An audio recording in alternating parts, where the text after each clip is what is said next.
Hello. Hello, welcome, Mr. Omar. It's great to have you here with us as well. We were just about to start the session, so your arrival is bang on time. Thank you very much. I was 1 minute late, so I apologize.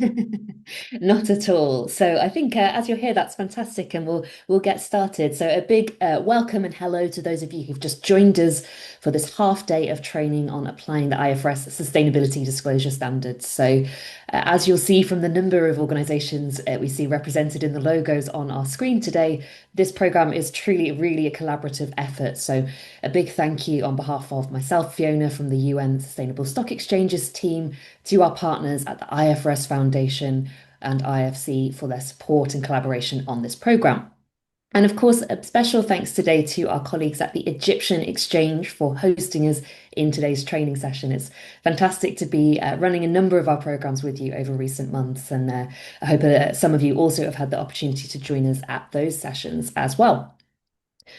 So without further ado, it's fantastic to be joined today by Mr. Omar Radwan, the chairman of EGX. So a big thank you for being here, Omar, and I'll pass you the mic to welcome everyone to the session. Well, thank you very much, Fiona. Distinguished audience, good day and welcome. It's a real pleasure to see such a strong and diverse audience for this session today. Today, companies are no longer competing on just performance, but on the quality, clarity, and credibility of their disclosures. In this session, we will go beyond strategies into actions to explore how sustainability disclosures can attract investment, strengthen your competitive edge, and create real impact in our communities, ensuring they unlock opportunities rather than hold you back. The session today marks another important step in our ongoing collaboration with the UN Sustainable Stock Exchanges Initiative, the IFRS Foundation, and the International Finance Corporation, the IFC. It also reflects the growing move in our market for practical technical expertise on sustainability disclosures and our commitment to keeping the Egyptian capital market aligned with global best practices. Just 2 weeks ago, we hosted a high-level session for board chairs and C-level executives on ISSB-aligned reporting, and today we build on that by focusing on practitioners. This top-down approach from boardroom awareness to technical execution is essential, because meaningful disclosure requires both strong leadership and, as you know, capable teams to deliver it. Today is not about theory, it's about application. You will engage directly with the IFRS sustainability disclosure standards, particularly IFRS S1, which sets the general requirements for sustainability-related financial disclosures, and IFRS S2, which focuses specifically on climate-related disclosures. This is not just about compliance. This is about producing decision-useful, comparable, and reliable information that strengthens your company's positioning, attracts investment, and ultimately creates a competitive advantage. The global landscape has already shifted, with the endorsement of these standards by the IOSCO and ongoing preparations for local adoption. The question is no longer why. It is entirely about how. And that is exactly what today is designed to address. At the Egyptian Exchange, we are committed to supporting you in this journey, not only through workshops like this, but through continuous capacity building, guidance materials, and direct support from our sustainability team. Equally important to us is ensuring that this transition remains inclusive. High-quality sustainability disclosure helps us better understand risks, while also ensuring that opportunities are transparent and accessible. Today, you have a unique opportunity to interact directly with experts involved in shaping these standards. I encourage you to make the most of it. Ask questions, challenge ideas, and engage fully. Before I conclude, I would like to extend our sincere appreciation to our partners, and I want to focus on our long-standing relation with the UNSSE over the past 14 years. This partnership has been instrumental in advancing sustainable finance in Egypt, and we look forward to continuing this journey together. Thank you all for your time, your engagement, and your commitment to advancing transparency, accountability, and sustainability in our market. I wish you a very productive and insightful session. Good luck. Thank you so much, Mr. Omar. We really appreciate you setting the scene for us so well and already highlighting so clearly many of the reasons why companies might benefit from today's session. So that's fantastic, and ongoing appreciation to the EGX team for all of your collaboration and support on this topic. Thank you. Thank you. Fantastic. And with that as well, I'm pleased to also introduce our second speaker who is joining us today from the IFC, or International Finance Corporation. So Dr. Amira Agag is the ESG Projects Manager and lead for Middle East, Central Asia and Turkey at IFC. So a big thank you, Dr. Amira, for joining us today, and I'll pass the floor to you. Thank you, Fiona. Hello, everybody. Good afternoon or good evening to everyone joining us today. It's a pleasure to welcome you to this workshop on IFRS Sustainability Disclosure Standards. As you know, the IFRS Foundation Sustainability Disclosure Standards are important because they help you provide consistent, transparent, and reliable information about the sustainability-related risks and opportunities. So, doing so by using a common global framework that companies can improve investor confidence, enhance comparability across industries, and support better decision-making by different stakeholders.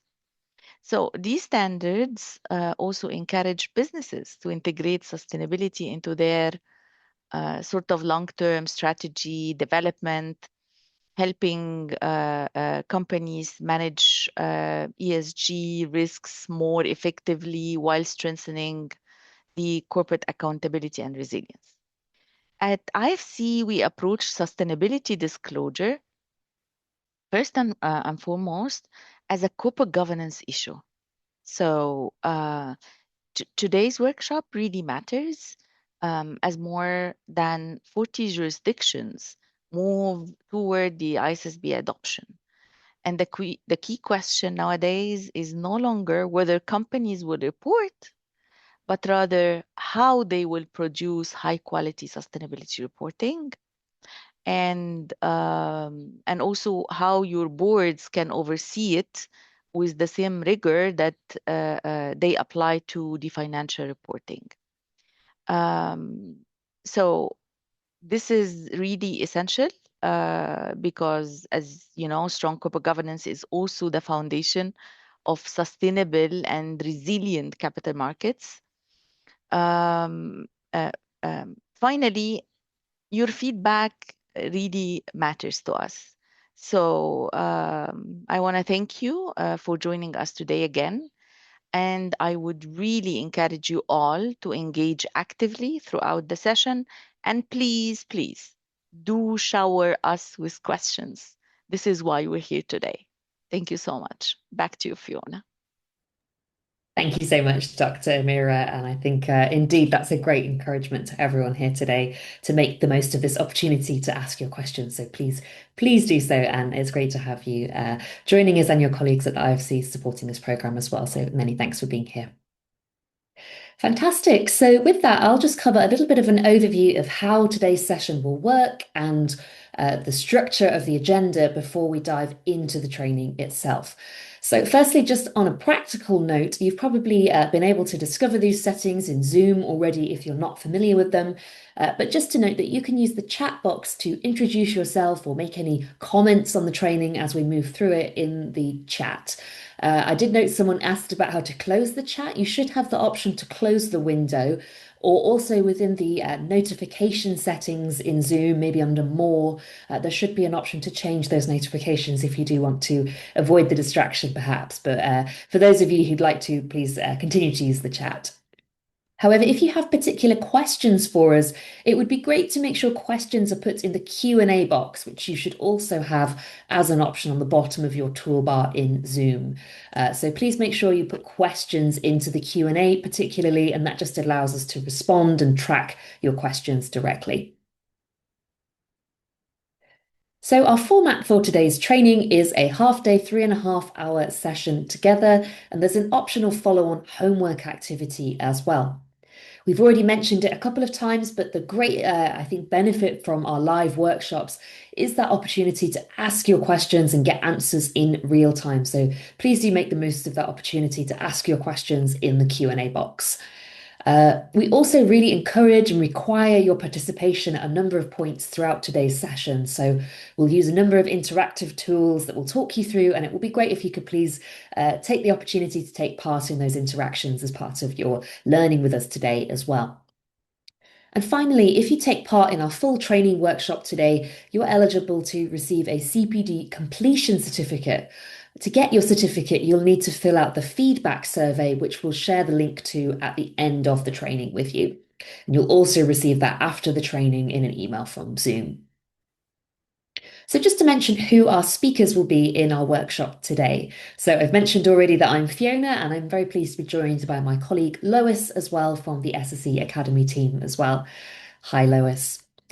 And alongside us today, we're very lucky to be joined by our colleagues from the IFRS sustainability team, here to really talk to us about the detail of the standards. So firstly, thank you to Robert from the capacity building team and Vispesh from the ISSB technical team as well, who'll be joining us a little bit later in the session to speak to us particularly about interoperability between the ISSB standards and the European reporting standards, which we know for many of you may be a topic of interest as those European requirements are increasingly becoming relevant as well.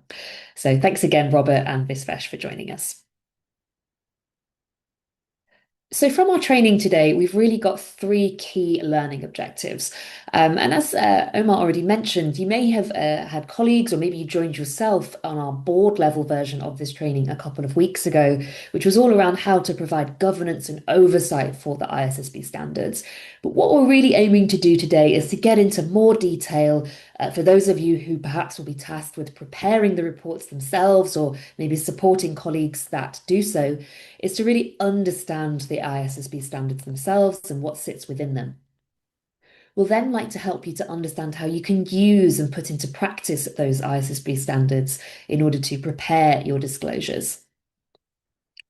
And finally, we'll then look at identifying the steps that you can take to develop a disclosure plan for your own organisation to apply the ISSB standards.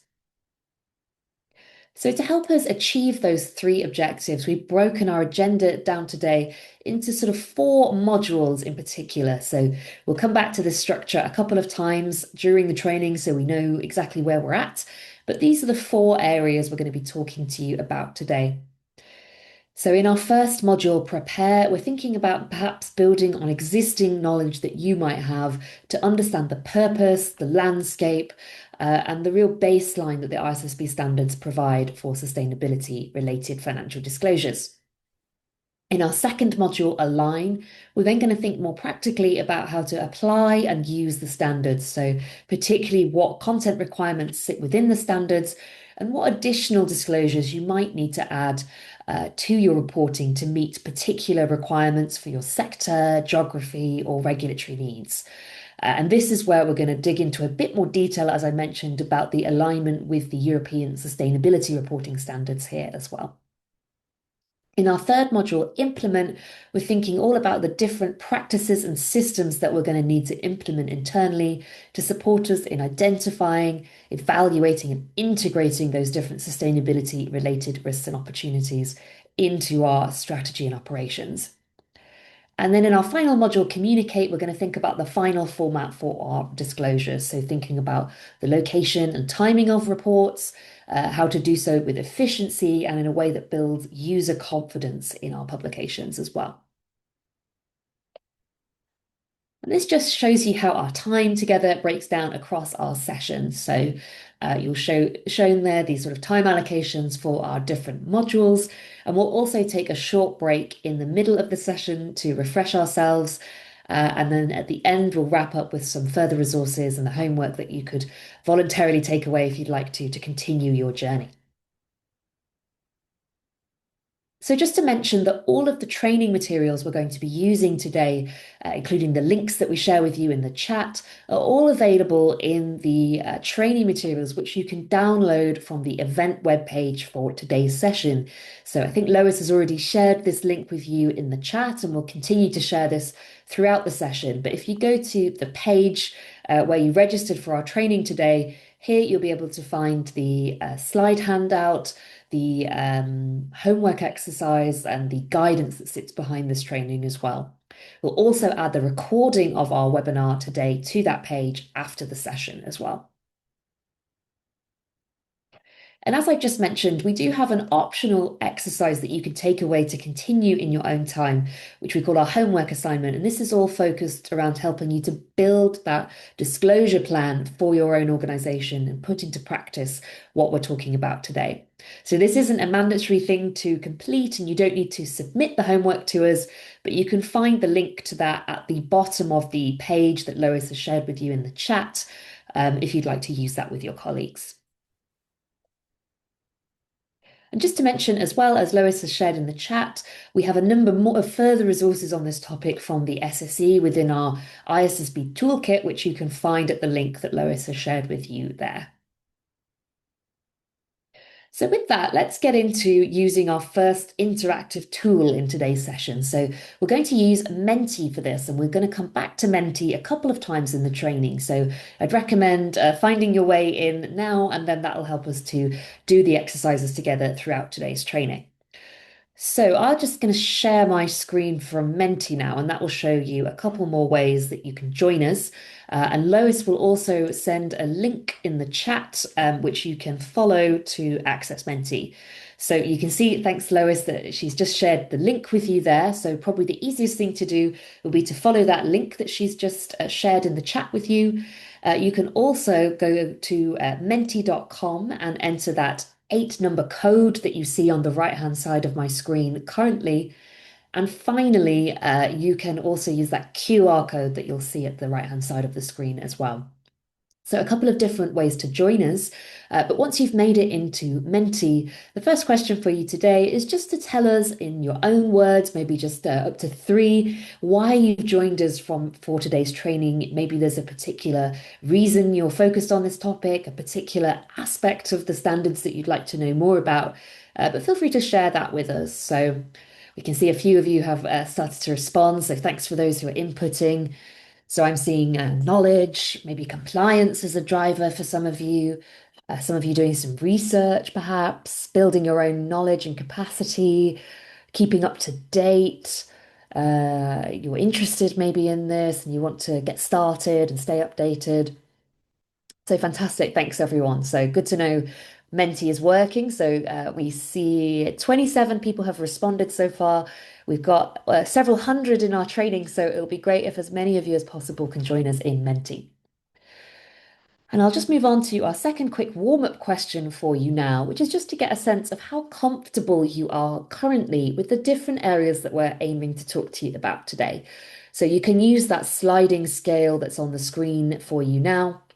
And that screen scale, you can let us know from the left-hand side, maybe brand new and very unfamiliar, not comfortable with these topics, right up to maybe very comfortable, familiar, experienced on the right-hand side, where you're currently feeling you're at with your understanding of how to explain to colleagues what the ISSB is, on how to use the ISSB standards, and how to develop your organization's sustainability reporting strategy.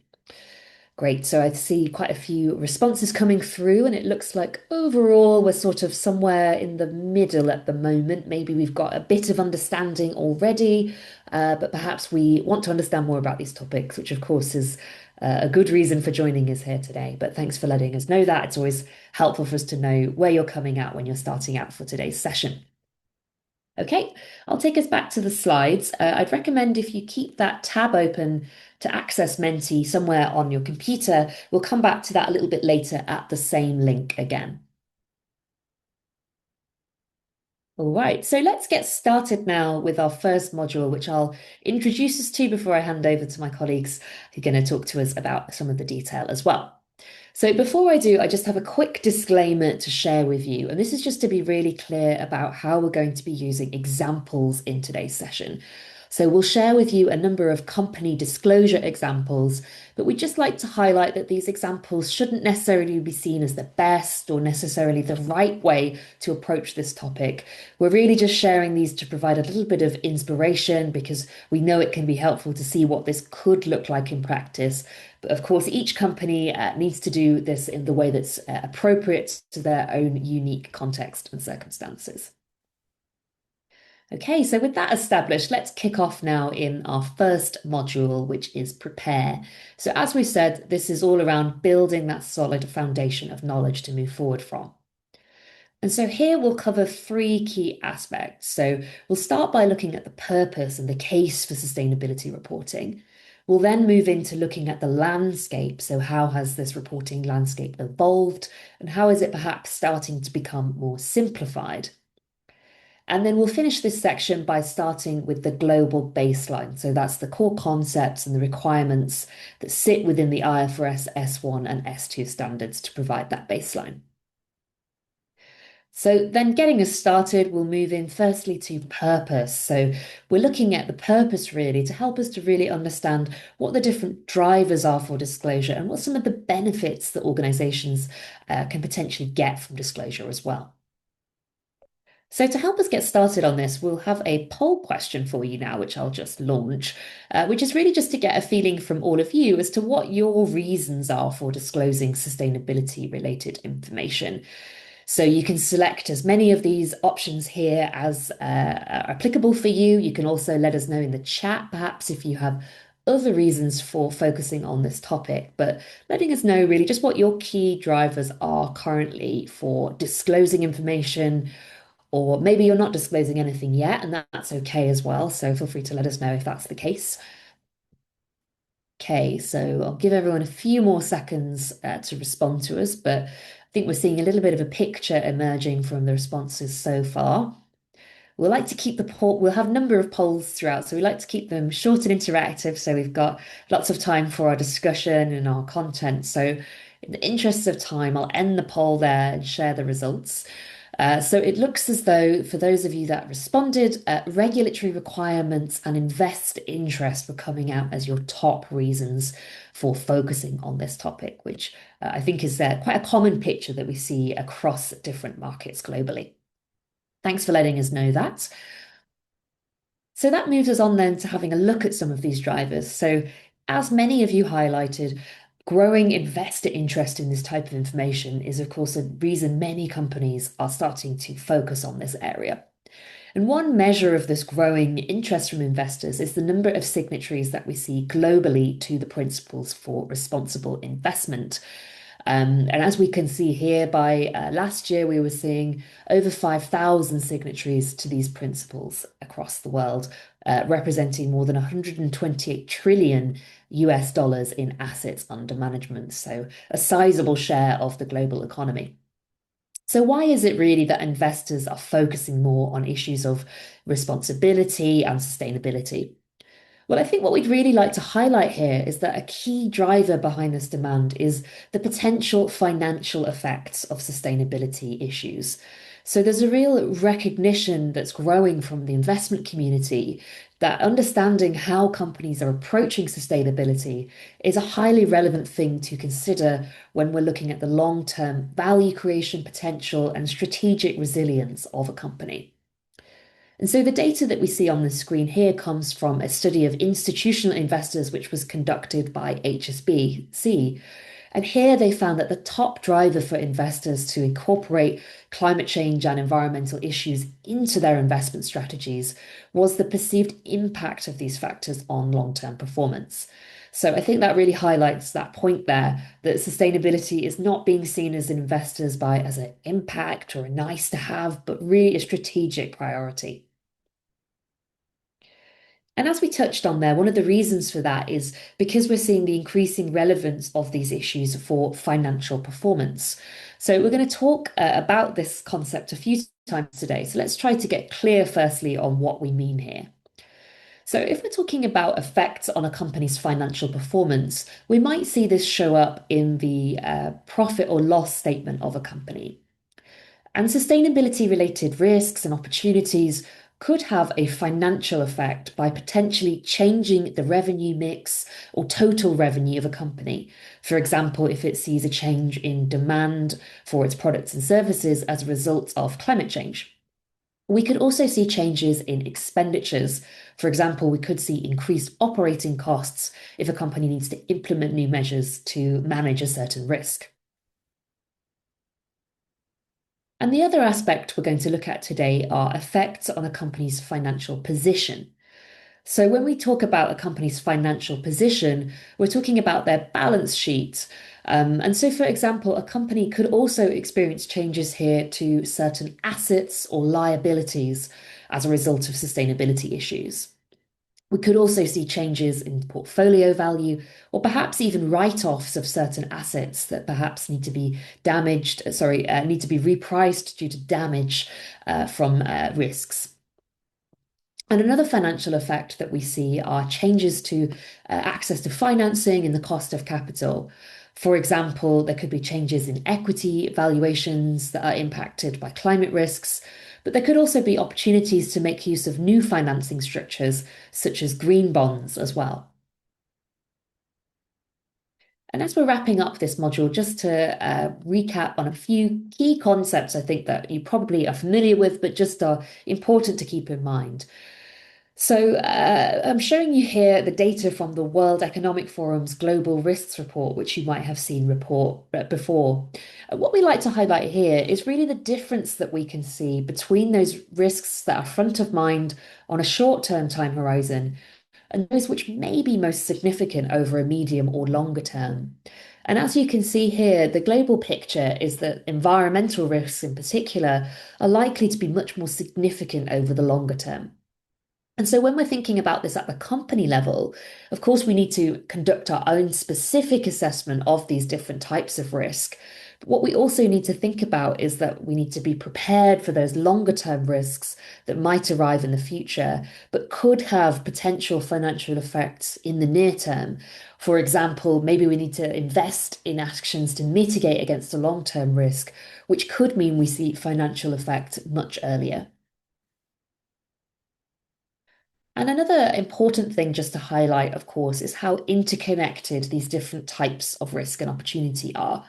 So you see here another visual from that World Economic Forum report, which really shows how different types of risk, environmental, societal, economic, etc., are very much interconnected. So when we're thinking about our disclosures, what we need to therefore try and do is not necessarily think about these issues as separate topics, but try to think holistically about how they're interconnected, how that feeds into our strategic decision making. And ultimately, that's what we're really aiming to disclose to our investors in our reporting here. So another important conceptual foundation that we should just keep in mind. Okay, so let me pass over to Lois now, who'll take us into the landscape aspect of this module. Thank you, Fiona, and hello, everybody. We've looked at why sustainability-related disclosure is important, and now we're going to look at how sustainability disclosure was developed by the IFRS Foundation within the landscape of existing reporting standards. But before we do so, may we ask you, please, what standards or frameworks are you currently using for your sustainability disclosures? You can select all answers that apply. Are you already using the IFRS standards S1 and S2? Do you use the Global Reporting Initiative standards or the Integrated Reporting Framework, the Sustainability Accounting Standards Board's work, the Task Force on Climate-Related Financial Disclosures recommendations, regional standards such as the European Sustainability Reporting Standards, or something else? And if it is something else, please do tell us what in the chat.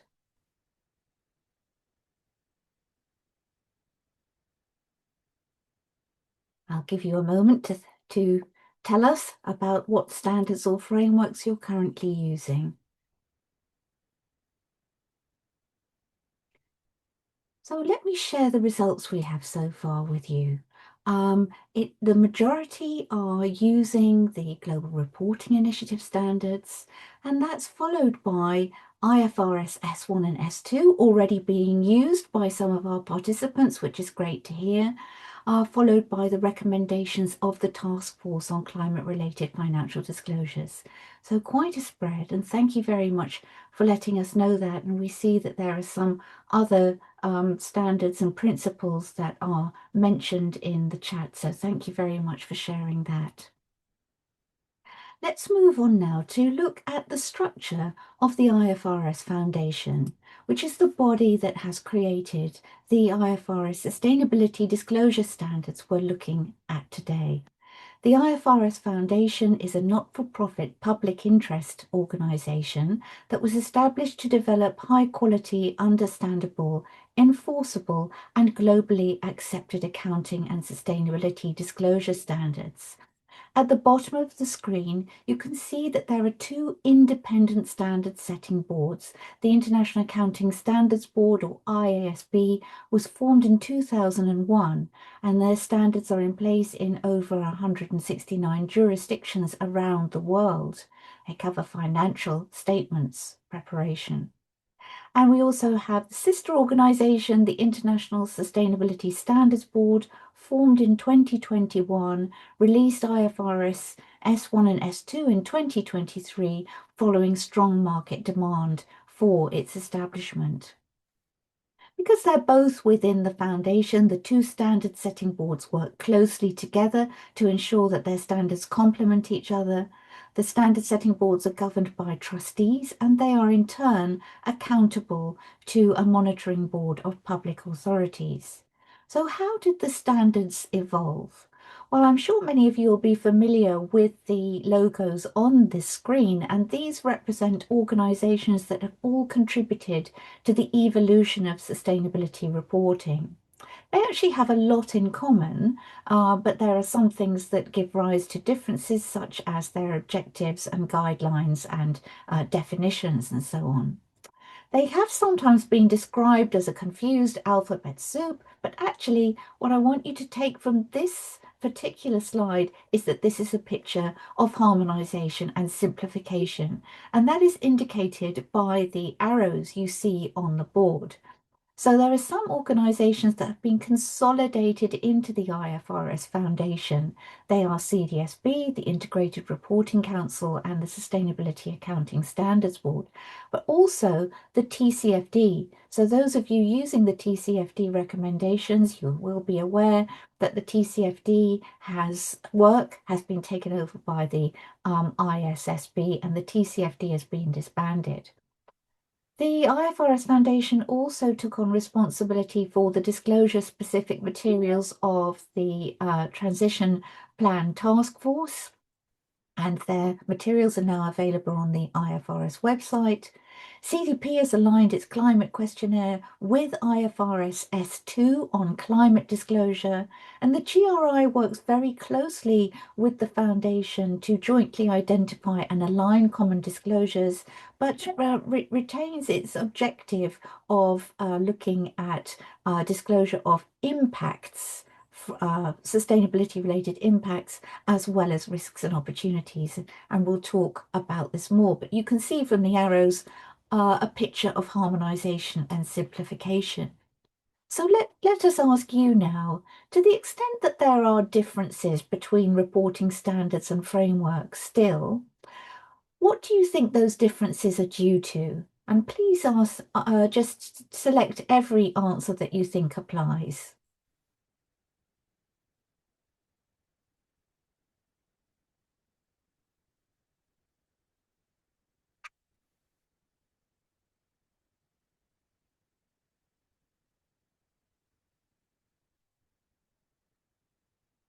In the interest of time, I'm going to share the results now, and you'll see that you picked all of the answers, which is absolutely correct. These are all factors that explain why different reporting frameworks still exist.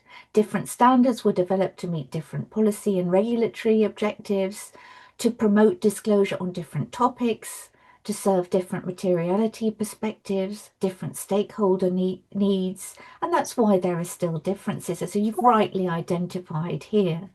But as we've discussed, efforts to harmonise the reporting landscape are continuing and are being successful. And we're going to hear more later in the training about interoperability and alignment between key standards, for example, by promoting the use of consistent terminology and definitions. So we mentioned already, didn't we, that the TCFD's work has culminated and our Foundation has assumed responsibility for monitoring climate disclosure progress. And in fact, IFRS S2, climate-related disclosures, incorporates the TCFD recommendations. So you will recognise, if you know the TCFD, you will recognise a lot of what you see in IFRS S2, but please don't assume that if you're already using the TCFD recommendations, that automatically means that you comply with IFRS S2. As you will see, if you want to explore further, there is a comparison document that compares S2 with the TCFD recommendations and has identified three main differences. First, there may be differences in wording, but really designed to capture the same information. Secondly, S2 requires more detailed information than the TCFD in some cases, for example, on how carbon credits are used to meet climate targets. And thirdly, S2 provides some additional requirements and guidance, and an example of that would be requiring companies to consider industry-specific standards we'll look at in a moment. The ISSB's main objective was to set a global baseline, which is a common language for sustainability-related financial information. This enables comparable and consistent sustainability disclosure to be provided across global capital markets, and the Foundation is working with jurisdictions around the world and other stakeholders to achieve this. Now, we have the global baseline, which is the common language, but because regulators and stock exchanges may or require or request companies to disclose further information, they can do that by adding their own additional building blocks of requirements, requiring different information from the baseline, tailored to their needs. So, for example, this might take the shape of stock exchange disclosure requirements and guidance. So those additional disclosures on top of the baseline can be required as long as the information is presented in a way that does not obscure the disclosures required by the baseline. What could these additional disclosures be? Well, they go beyond the remit of the ISSB, so they could include requests for information aligned with the GRI, so to provide information to stakeholders in addition to investors. So taking this approach reduces the need to duplicate information by having that globally consistent baseline of disclosures for capital markets, while still allowing additional information to be requested and reported based on standards like the GRI standards. Very briefly on the next slide, just to tell you that there is global backing for this approach, the baseline being represented by the ISSB standards, that support comes from a number of places, including the International Organization of Securities Commissions, which has endorsed the ISSB standards and asked their members to consider how they can incorporate those standards into their regulatory frameworks. The Foundation works with other organizations such as the International Auditing and Assurance Standards Board to develop audits and assurance standards for sustainability information. The ISSB, through its regulatory implementation program, supports multiple jurisdictions with planning and preparation for voluntary and mandatory adoption of the standards. And there are voluntary initiatives such as this training to help market participants with voluntary adoption of the standards. So with that background, I'm now going to hand us over to Robert from the IFRS Foundation to take us through the standards. Great. Thank you, Lois. Yes, indeed.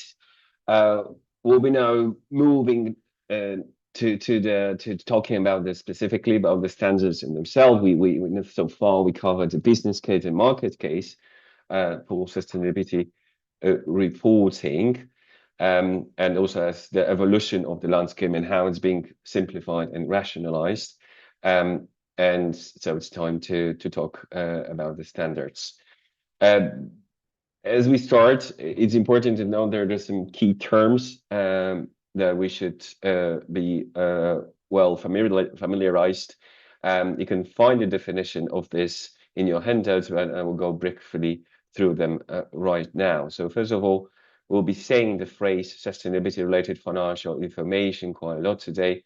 So this is the information about the broad set of issues, including climate, nature, biodiversity, human or social, or other aspects. So the whole ESG spectrum is covered within this term, and I'm highlighting also the term nature because of the recent developments.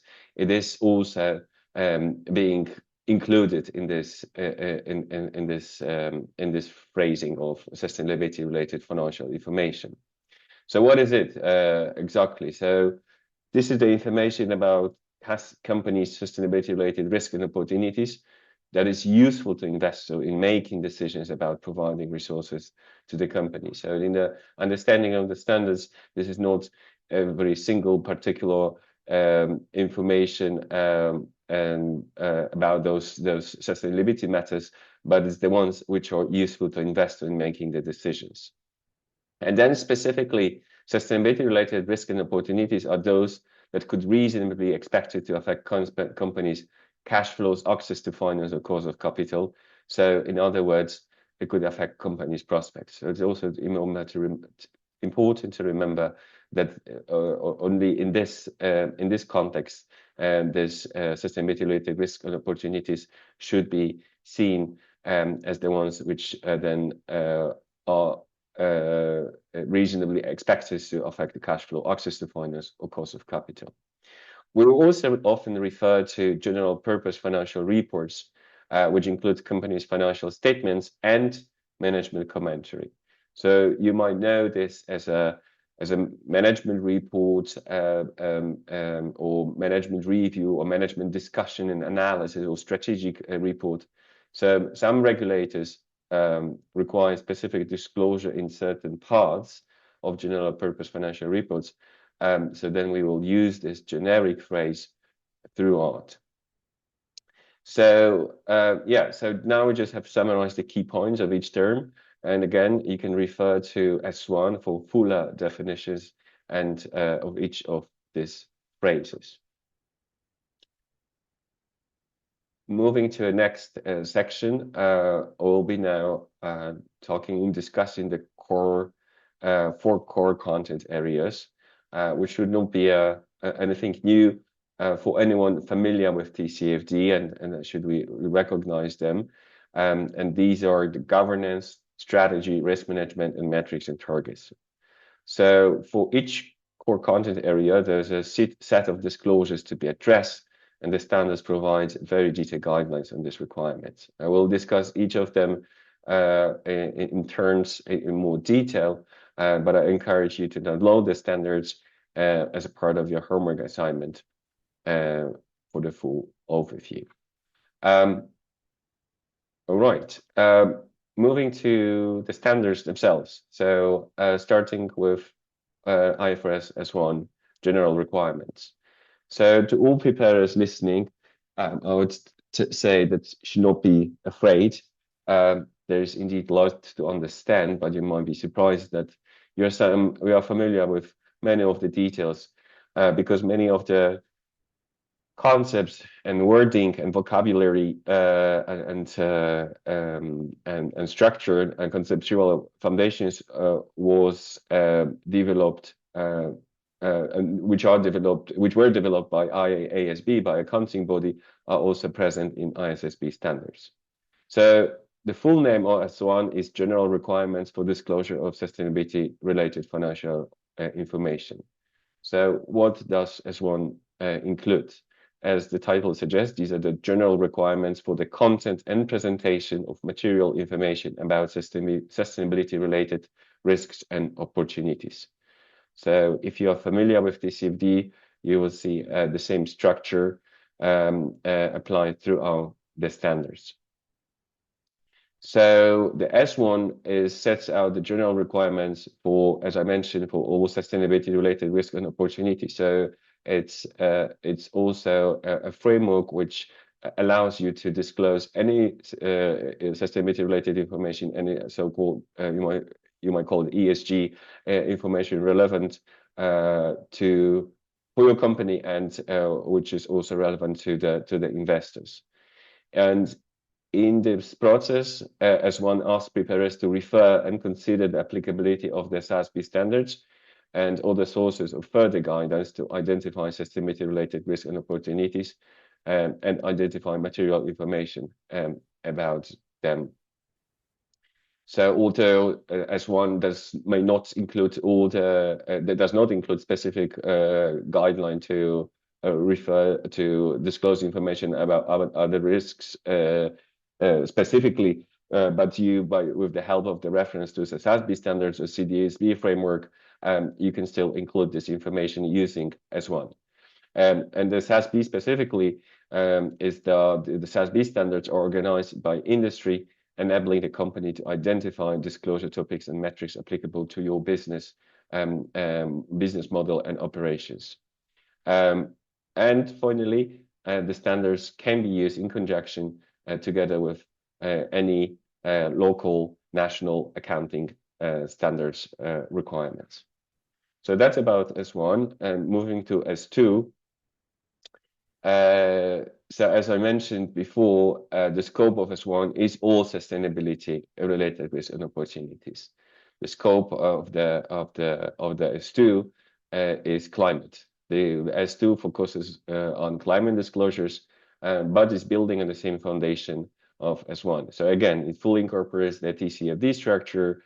It sets requirements for a company to disclose material information about climate-related risks and opportunities, and it requires the disclosure of both cross-industry, industry agnostic, and industry-specific information. So in terms of a climate-related risk, these include physical and transition risk, which we'll come back to later.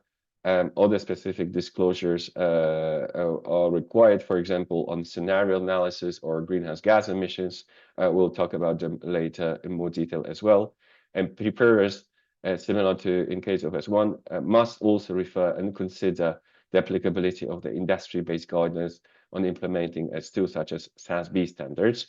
And as we mentioned before, these are the standards organized by industry, enabling the company to identify the climate-related disclosures which are relevant for the nature and the specifics of your business and operations. So that's to give you a snapshot and some entry point on what S1 and S2 are. And now let's then discuss how they work together and how they interact with each other. So they're not standalone standards, S1 and S2. They are the package and must be applied together. Even if the company is reporting only on the climate-related risks and opportunities, the company must still apply both S1 and S2. And this is because the S1 is setting out general requirements or parameters for the type of information that needs to be provided in order to be decision useful for investors.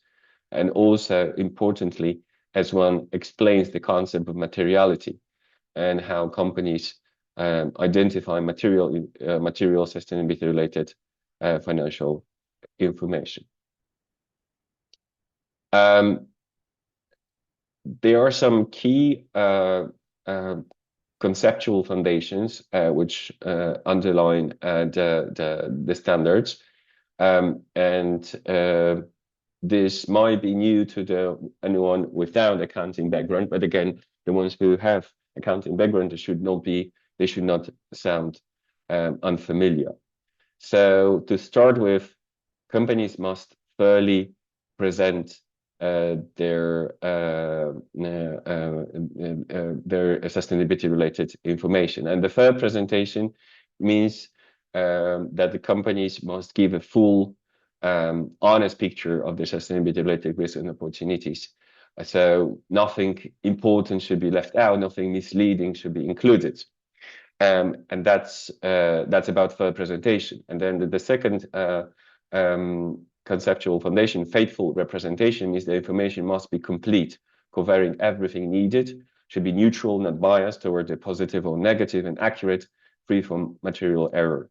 So you can think about this as telling the whole truth with all the spin, so investors can trust the informations they can make decisions based on. And then the final conceptual foundation, term, it's connected information. So we saw earlier when Fiona was explained how different risks are often interconnected. The ASB standards require companies to clearly identify key connections, and these should be the connection between following elements, between risks and opportunities, between disclosures in 4 content areas, which we listed, and also the connections between sustainability-related financial disclosures and the main financial statements.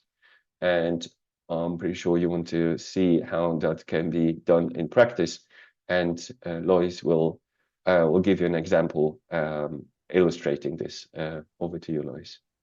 Thank you, Robert. Yes, and before we share our first example, which is to illustrate how a company presents connected information, I just would like to remind you of the disclaimer that Fiona shared with us at the start of the workshop, that our examples are intended to illustrate and inspire rather than suggesting that they are best or even good practice. So the example we're going to look at now in relation to how to present connected information comes from a company called BHP, which is a global mining company, and it's from their 2024 annual report. So also bear in mind some of these examples will be evolving within the company's reports. So this example is used to illustrate connections between the company's climate-related risk assessments and their investment and other internal processes.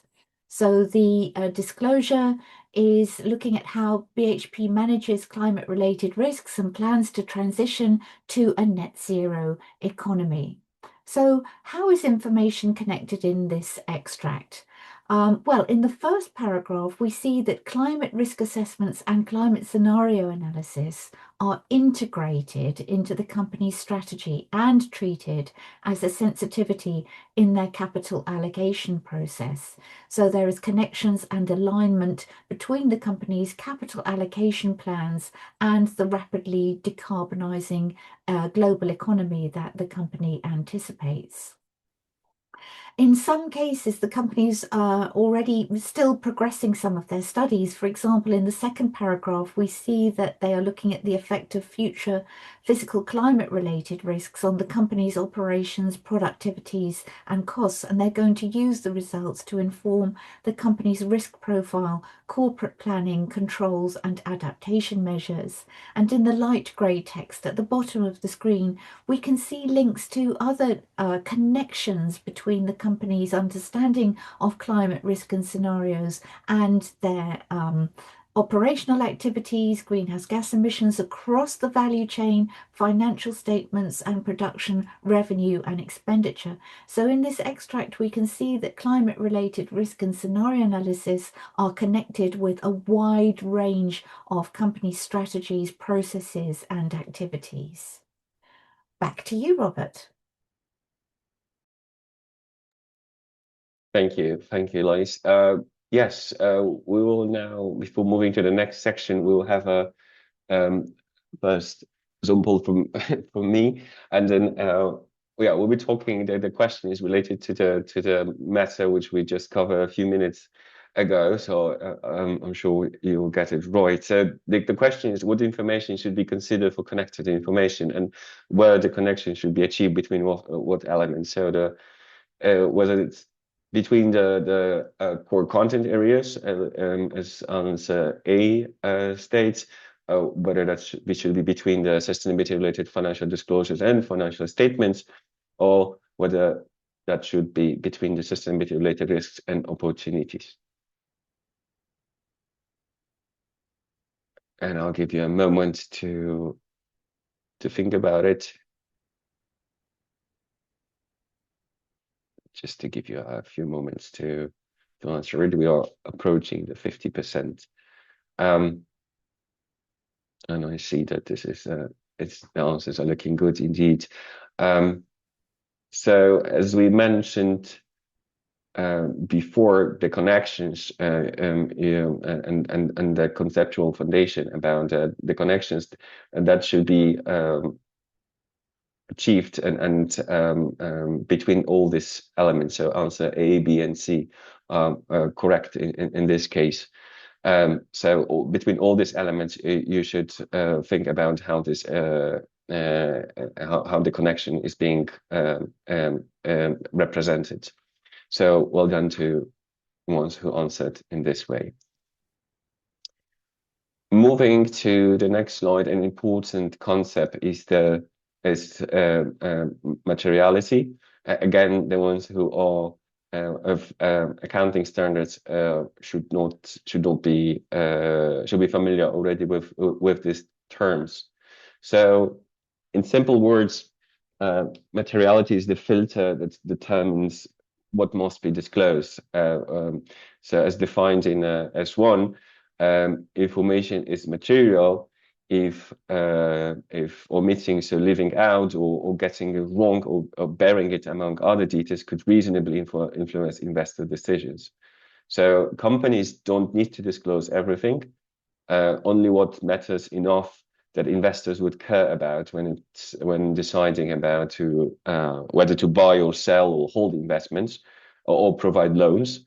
So if it would not affect their decisions in that context, it's not material and does not need to be disclosed. We'll talk about materiality also later on. So this is just for now to give you the feeling about the definition. So here I want to talk about additional guidance and what is then available there to support the preparers. During the ISSB consultation on exposure drafts, one of the key feedback topics was the importance of supporting the preparers, particularly those with more limited resources in emerging markets. So in response to this demand and need, in addition to the standards and application guidelines published in June 2023, a number of educational resources were also published, and since then others have followed, including IFRS Knowledge Hub. We are also in the process of gathering examples and case studies provided by our partners, and just also to let you know that we're also working on refreshing the Knowledge Hub website and making the educational materials more accessible and easy to find. What's more, the SASB standards, which we talk about, were also used to create the industry-based guidance accompanying S2. So that's definitely a very useful resource to make it to make you think about the topics to be disclosed in the context of your business and your operations. Furthermore, the FSA credential was also updated with more updates planning to come. And finally, I should note that the IFRS capacity building program launch and COP27 is a key part of the support to preparers, and the training, the SSC training we're having right now is one of the most important deliverables.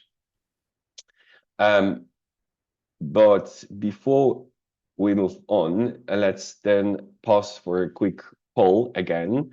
And this one is designed to test a really important principle S1 and S2. And I was trying to cover it before. And so the question is how to approach disclosure on topics where the IFRS has not yet issued a topic-specific standard. And the water is now the example here. So let's see what you think. So the right response should be here, as you see. So what is the right course of action in this case? And an answer A would be to do not disclose anything about the water. B, consult the source of guidance listed by ISSB. C, engage a consultancy to help, or D, copy your competitors' reporting. And I see you're already taking the question, and almost half of you already answered the question, so I'm gonna end the poll. And I'm really glad by these answers that the answer B is the most often selected, and this is the right one. So indeed, even where the ISSB has not issued a topic-specific standard, that does not mean a companies ignore the issue if it is material. So the standards explicitly allow and expect companies to look to the other relevant sources of guidance. So in this case, that could be, in case of water, that could be CDSB water guidance. So that would also include industry standards and frameworks to identify and disclose material sustainability-related risks and opportunities. So the answer D is the let's say most correct one. Of course, engaging a consultancy to help, that's also an option to consider. So that would also be the way to go forward. And with this, I'm handing over to Fiona, which she will provide a summary of module 1. Over to you, Fiona. Thanks very much for that, Robert. And indeed, that wraps us up on our first module. So we'll take a moment just to recap on a few key things that we covered. So we firstly started by taking a look at the purpose of sustainability related disclosures. And I think a really key takeaway that we're hoping you'll get from today is to understand that there are important benefits for organizations to collect and disclose sustainability related financial information. So those may well be compliance, but they could also be many other benefits as well, both internally and externally. And additionally, we also looked at the evolution of the disclosure standards and the formation of the ISSB with that aim to simplify the landscape. But when you're looking at these other voluntary disclosures, you shouldn't see those as competing with the ISSB standards, but rather building on top of them. And then finally, we introduced the standards and the important concepts that you need to understand in order to be able to use them correctly. And I think a key point to reiterate here is that the standards and the guidance that sit alongside them are really designed to meet the needs of investors. So they're heavily focused on those prospects relating to effects on financial performance. And it's important just to be clear that that is the audience we're talking about here, investors. Okay, so to wrap us up quickly, we're going to take a quick moment to reflect together in Menti with our first discussion question. So I'll just share the link in Menti again for you there so you can access that if you haven't already done so, whilst I just briefly talk us through the exercise. So as we're thinking about our organization's disclosure plan, one thing that's important to get clear on is the objective of our sustainability disclosures. And so we think it can be helpful to have an articulation of this so that you're clear with your colleagues on what you're trying to achieve here. That may well be around aligning to a particular reporting requirement or compliance requirement in your jurisdiction. And it could also be considering other objectives as well, such as, meeting investor information needs, perhaps maximizing internal benefits for resilience as well. But of course, what that actually looks like for each organization might be a little bit different. So please take a moment to reflect. What do you think your organization's objective would be here? Or maybe you already have one. And so thanks for those who've already shared some responses. So I see a couple of repeats, but I think I'm seeing someone's mentioned around improving transparency, attracting investors, managing risks, and supporting long-term business growth. So I think that really captures what we're trying to talk about here well, that this is really about taking a holistic approach that allows you to balance those different objectives and benefits. I'm seeing building stakeholder trust as mentioned as well, ensuring compliance, demonstrating long-term commitment. I'm seeing some similar points mentioned a few times. Let's just see if we see anything new. Regulatory compliance is coming up a couple of times. better positioning for financing in accordance with international standards. So yeah, absolutely. I think we've already heard, obviously, various types of public and private finance are increasingly aligning with these considerations. So, it's likely to be increasingly relevant for capital allocation decisions to be reporting this type of information. So meeting local and global requirements, as mentioned, and serving as a check and balance of the company's operation to its social and environmental concerns. So yeah, exactly like that. Exercise of preparing reporting often gives us a better understanding of really what those different risks and opportunities are relating to social and environmental issues. So that annual reporting process gives us an important checkpoint, as you say, on how we're doing about managing those issues and taking action within our businesses. Getting investment, transparency, sharing our practices. Lots of good answers. Thanks everyone for these. It's always nice to have lots of content to consider. Critical, ultimately, sustainable development. So yeah, maybe as you say, we need to keep in mind that this is core to long-term planetary health, resilience of our businesses that sit alongside this. So, that's something that we probably also want to share with our colleagues too. So providing investors with material information regarding ESG's financial and operational impact. Indeed, that's a core aspect here, is that actually the material information that relates to sustainability risks and opportunities is something that we should already be disclosing to our investors. And if we're not already doing so, then using these standards to help us provide that information is an important part of, transparency and accountability. Great.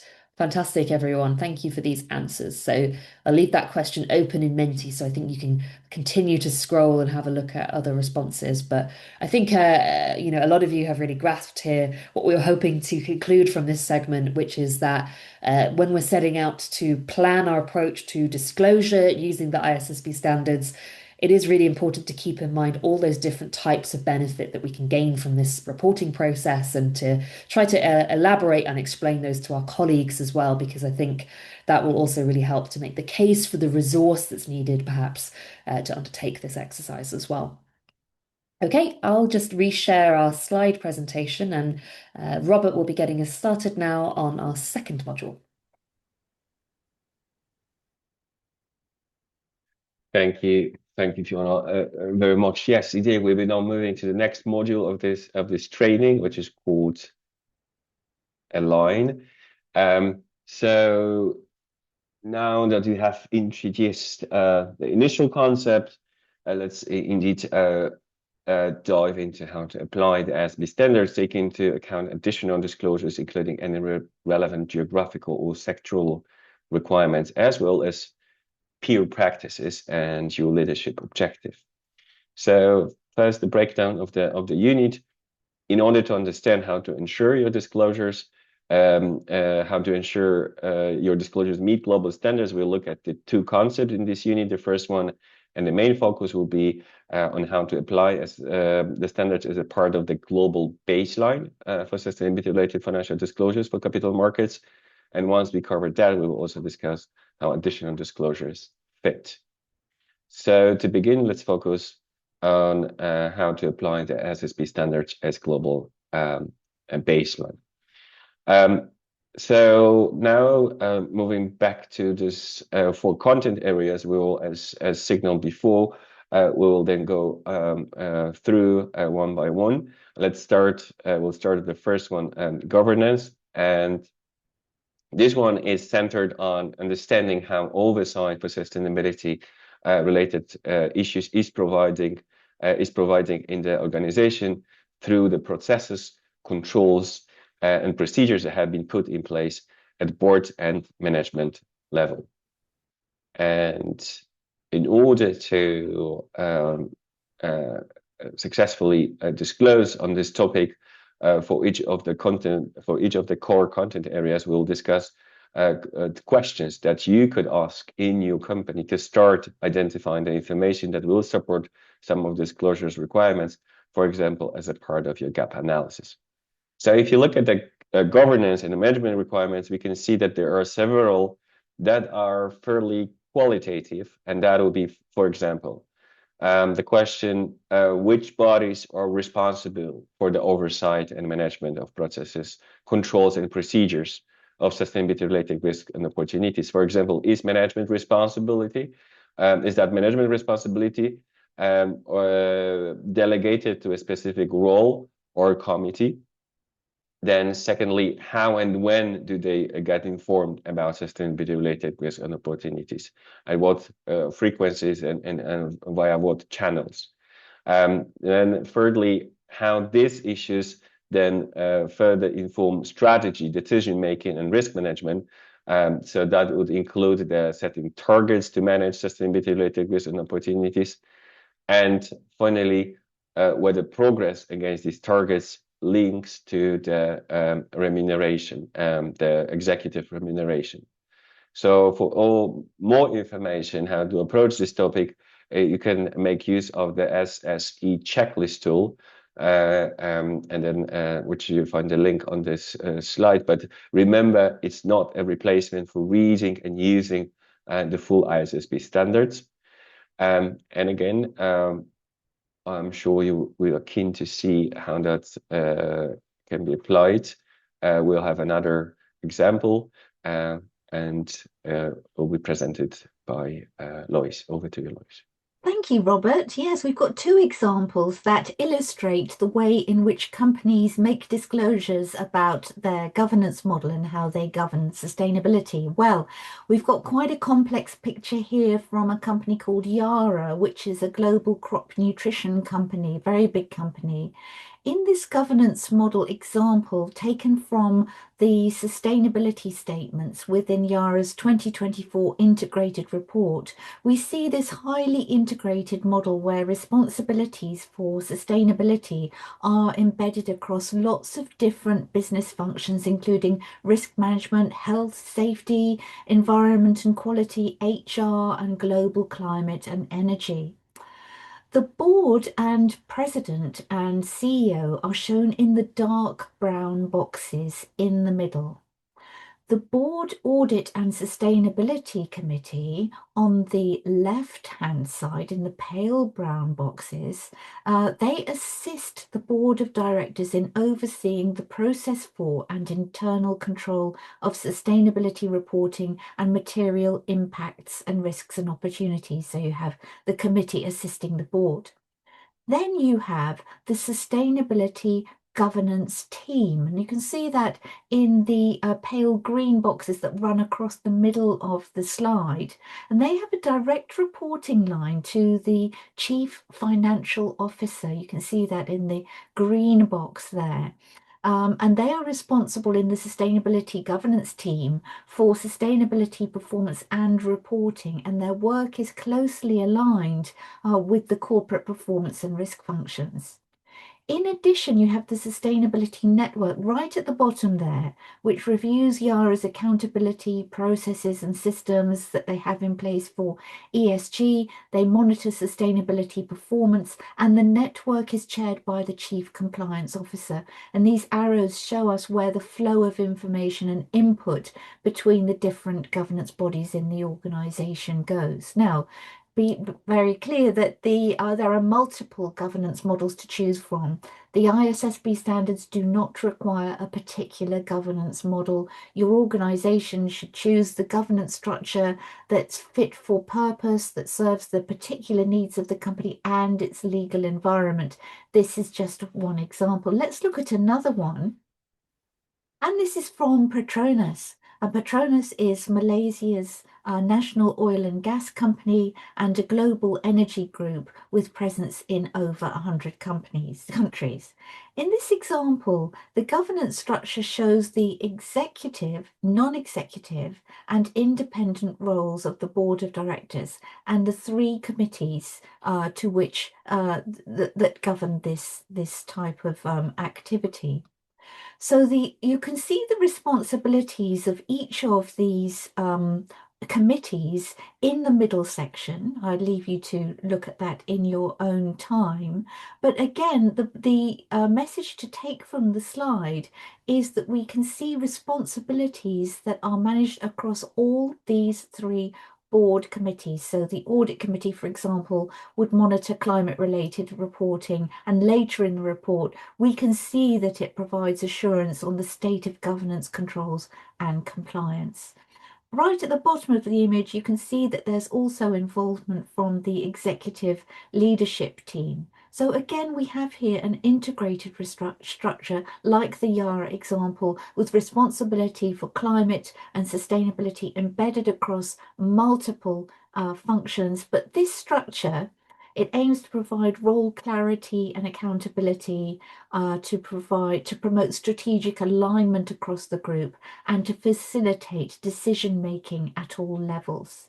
So Fiona's going to take us through the next core content area now. Great, thank you, Lois and Robert as well. I think hopefully that has helped us to get clear on the governance aspects of the core content areas.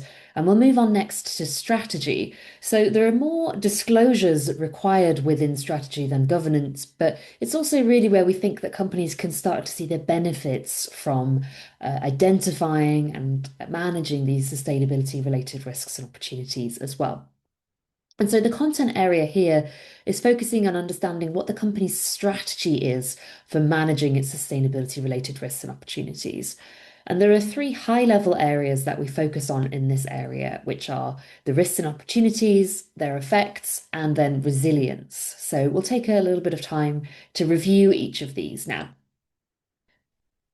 So if we start with the kind of core questions on this, here are some of the questions you might want to start with to get going on this topic.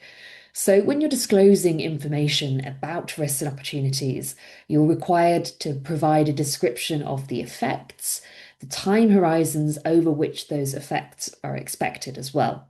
And this is where we also need to keep in mind that financial effects may occur before a risk or opportunity materializes, maybe afterwards, and they can also change over time, going back to that time horizons piece we discussed at the beginning of the session. And then if we're talking particularly about climate-related risks, there are some additional requirements that come from S2 as well. And this is where investors may look for companies to use the identification approach of the TCFD of thinking about physical and transition risks, which we'll talk about in a little bit more detail later. So let's have another look at an example. This one comes from Mondi Group's integrated report. Mondi is a multinational packaging and paper group operating across Europe, North America, and Africa. And so on the left-hand side of this extract, we see a simple summary of the different risks that the organization has identified, who the delegated owners of these risks are, and how they link to the organization's strategy as well. We see that Mondi have identified climate as one of their principal risk areas. So then in the right-hand side, we see a more detailed breakdown of the particular climate-related risks and opportunities that they've identified for their organization as well. They also go into showing us information about the time horizons and the different prospective financial effects that they might expect to see from these risks too in a summary. So useful information for some of the aspects we're going to discuss shortly as well. So I mentioned their time horizons. And as you might remember, we talked earlier about how time can be somewhat different when we're talking about sustainability related disclosures. So let's have a little bit of a look at that.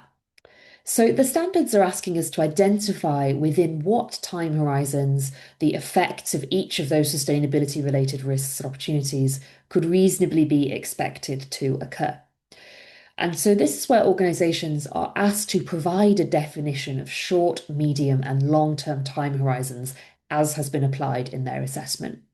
And the reason that companies are asked to do this for themselves is that the time horizons that are relevant to use can really vary between companies and sectors, and they'll depend on various things such as the investment and business planning cycles, strategic planning horizons, lifespan of assets, or other factors as well. And so what's important to remember is that you do need to define those time horizons. So don't necessarily expect that your investors understand what you mean by short term or long term unless you've given them that clear definition of how you're applying that term. Then looking at the next group of disclosures in the strategy category. So firstly, we were talking there about identifying those different risks and opportunities, and how now we're moving on to think about the effects of those risks and opportunities and where those could occur in the business. So looking at this area, companies will want to start asking themselves questions such as describing what the effects are, what the different types of effects could be, and which areas of the company's operations or value chain locations does it expect those effects to impact. And then again, let's have a look at another example to help us out here. So this example comes from the chemical company BASF's annual report. And this is just a simple visual. It's always hard to capture on a screen the entirety of a disclosure, but this summary is just showing the different areas of the value chain that are applicable for BASF. And you can see here the different sustainability aspects that are coming out across the value chain.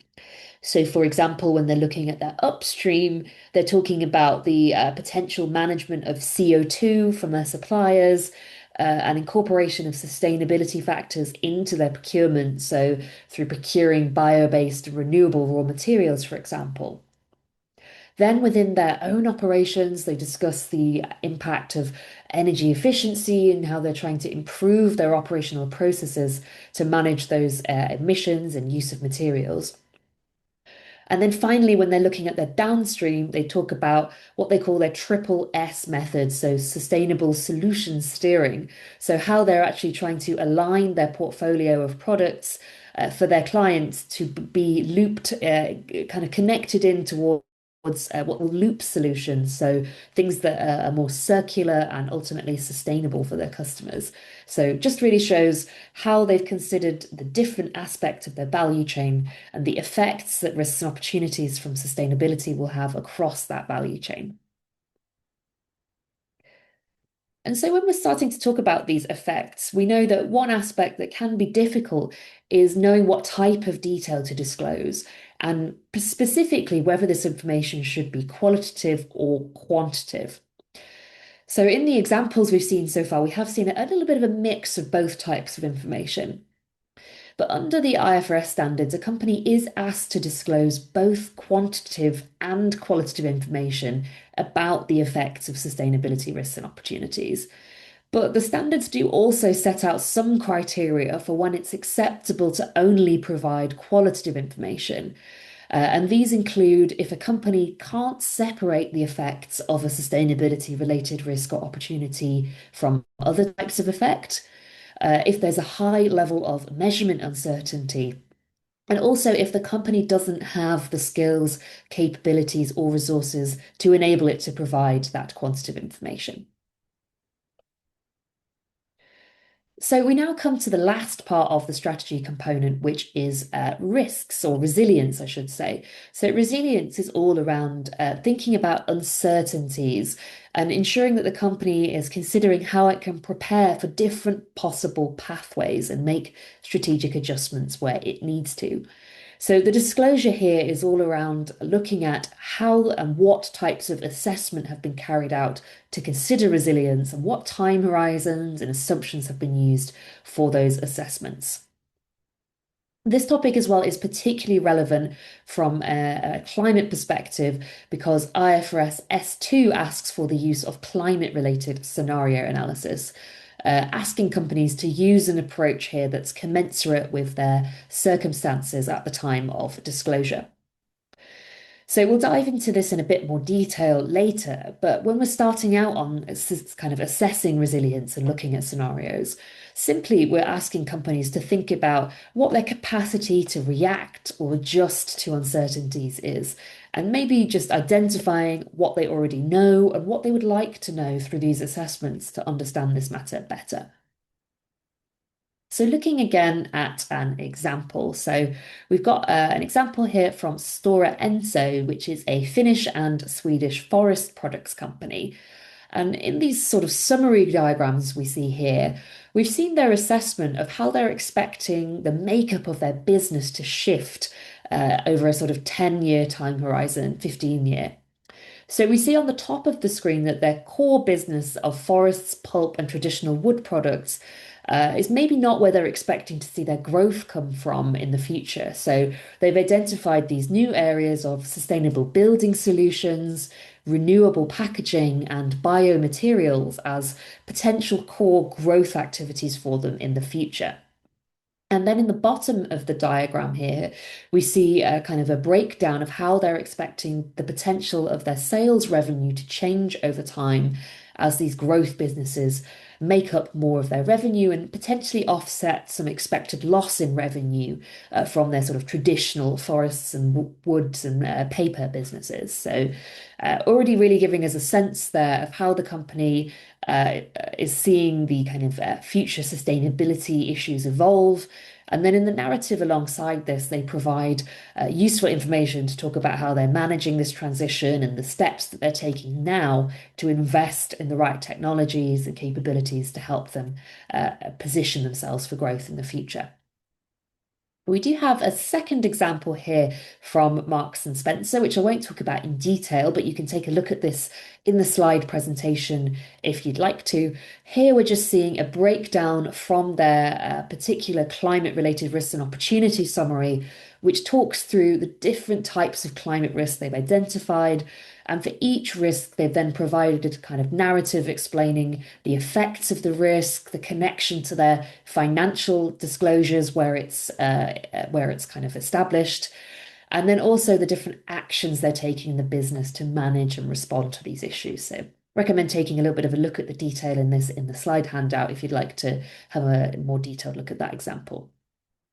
But just to wrap up this section, I've got one poll question, which takes us back to one of the points I talked about a few slides ago, just to see if you can remember what we discussed there. And so the question here is asking you, when is it acceptable for a company to disclose only qualitative information, or perhaps a mix of quantitative and qualitative information about those financial effects of sustainability risks and opportunities? So either if a company can't separate the effects of a sustainability risk or opportunity from other effects, if there's a high level of measurement uncertainty, or perhaps if the quantitative information sheds a negative light on the company. So you can select more than one option here if you think more than one of these is correct, but I'll just give you maybe another 10 seconds to have a think about that and respond before we looked at the correct answer. Okay, let's close the poll there in the interest of time, and I'll share the results. So it looks like many of you were correct and got this right, so well done. Indeed, those top two options are both correct, and those are criteria set out in the ISSB standards for when that qualitative information would be permitted. However, as most of you identified, option C isn't correct because, of course, it's important that we provide balance in our disclosures. So if we do have quantitative information about potential negative financial effects, and we consider that information to be material, it's important that we're providing this transparency to our investors. And indeed, if you look at the detail of the disclosure examples that we've touched upon in this section, if you go and check out their reports, you'll see that those companies are providing that balanced picture of both perspectives. Okay, great. So that wraps us up on the overview of strategy, and there's a few climate-specific aspects that Lois will take us through now. Yes, thank you, Fiona. So when disclosing information related to strategy, there's a great deal of alignment, of course, between S1 and S2, but there are some additional requirements in S2 regarding climate. So let's have a look at these. S2 requires a company to consider the applicability of industry-based topics in certain circumstances, including when identifying climate-related risks and opportunities that could affect its prospects, and when applying some of the strategy-related requirements, for example, how the company responds to climate-related risk, and where in the business model and value chain risks and opportunities are most concentrated. Then secondly, in describing the effects of, oh, by the way, I just meant to tell you, these industry-based topics are defined in the industry-based guidance on implementing S2, which is available on the IFRS website. So to give you an example, if you're in the construction industry, the industry-based guidance would say, well, you may want to consider as a topic the waste that you generate and how much of that is recycled, how much of it is hazardous, whether you develop products that qualify for credits in sustainable business design.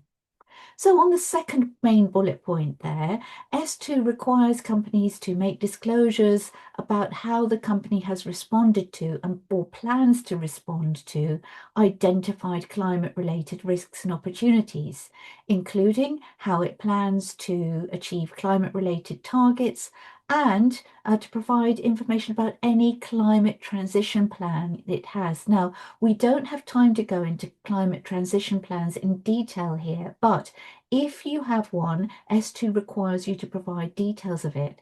Now, in the slide handout, you'll find some extra slides providing an overview on transition plans, and there are also some key resources that you can refer to support you in this topic. And of course, you have the SSE transition plan model guidance that we referred to earlier.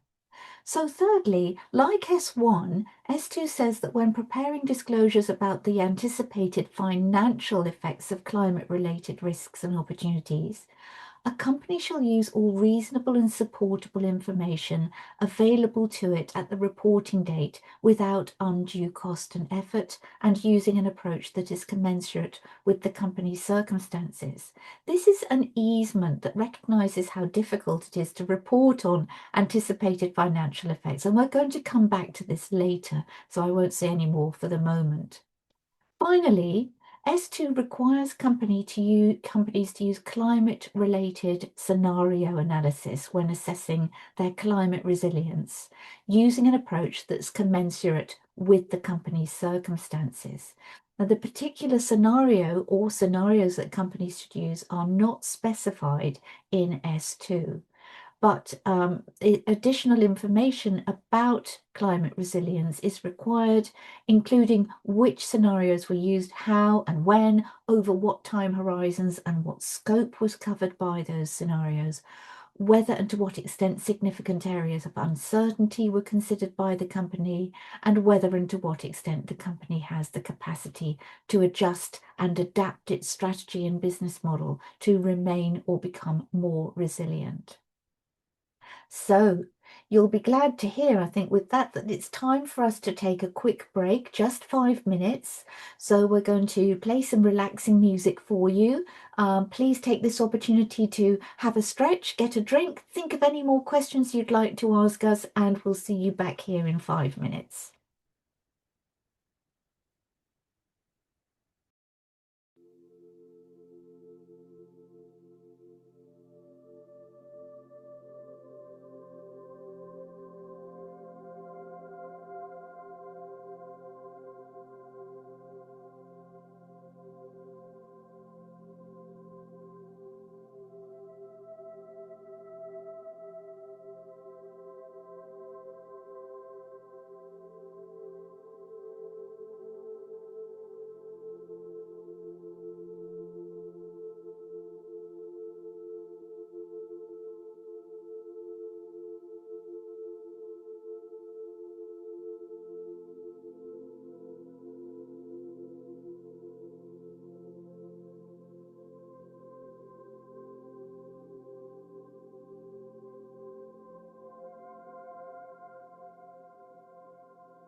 Hello, everybody, and welcome back from the break. Hope you had a chance to have a stretch and a drink and think of more questions you would like to ask us. We're going to turn now to the third content area of the ISSB standards, and this focuses on risk management. This category of disclosures enables investors to understand a company's processes used to identify, assess, prioritize, and monitor sustainability-related risks and opportunities. So let's have a look at this in a bit more detail. As a reminder, we're in the strategy content area. Do you remember that we looked at the requirement for companies to report their sustainability-related risks and opportunities, or climate-related risks and opportunities, in S2? And the focus was on how those risks and opportunities could be reasonably expected to affect a company's prospects, to focus on those sorts of risks and opportunities. This particular content area focuses more on the process for how those risks and opportunities are identified. So the sorts of questions you might want to ask internally are, what processes and policies are used to identify, assess, prioritize, and monitor sustainability-related risks and opportunities? And whether and to what extent and how those processes are integrated, connected with the company's overall risk management process. So you might want to start thinking about what inputs and parameters are used for risk management. Are they the same across all risks, or do they differ depending on the risk type? What's what are the criteria for prioritizing risk, including how they're assessed according to their nature, likelihood and magnitude of risks and opportunities? How are they monitored? And have those processes changed since the last reporting period? Let's have a look at an example now of how a company describes its risk process. And this is an extract from BMW's 2024 group report. As you know, BMW is a German car manufacturer. And here they describe their process for risk management in words and diagram. It's only an extract we have here. There's a lot more in their report. So turning to the process as summarized in the diagram in the circle, around the edge of the circle we see the word appropriateness, and this refers to the risk culture embedded in BMW's core values. The other word in this outer blue circle is effectiveness, referring to the effective management of risks and opportunities that they say is the foundation of their business success. And you can read that in the little narrative extract. So their process has to be both appropriate and effective. Down the left-hand side, the group compliance and internal control system form key interfaces with the risk management system. So the process is not the responsibility of the risk department alone. Risk management is steered by a centralized risk management function, even though it's organized globally as a decentralized network with different network representatives from compliance and internal control, for example.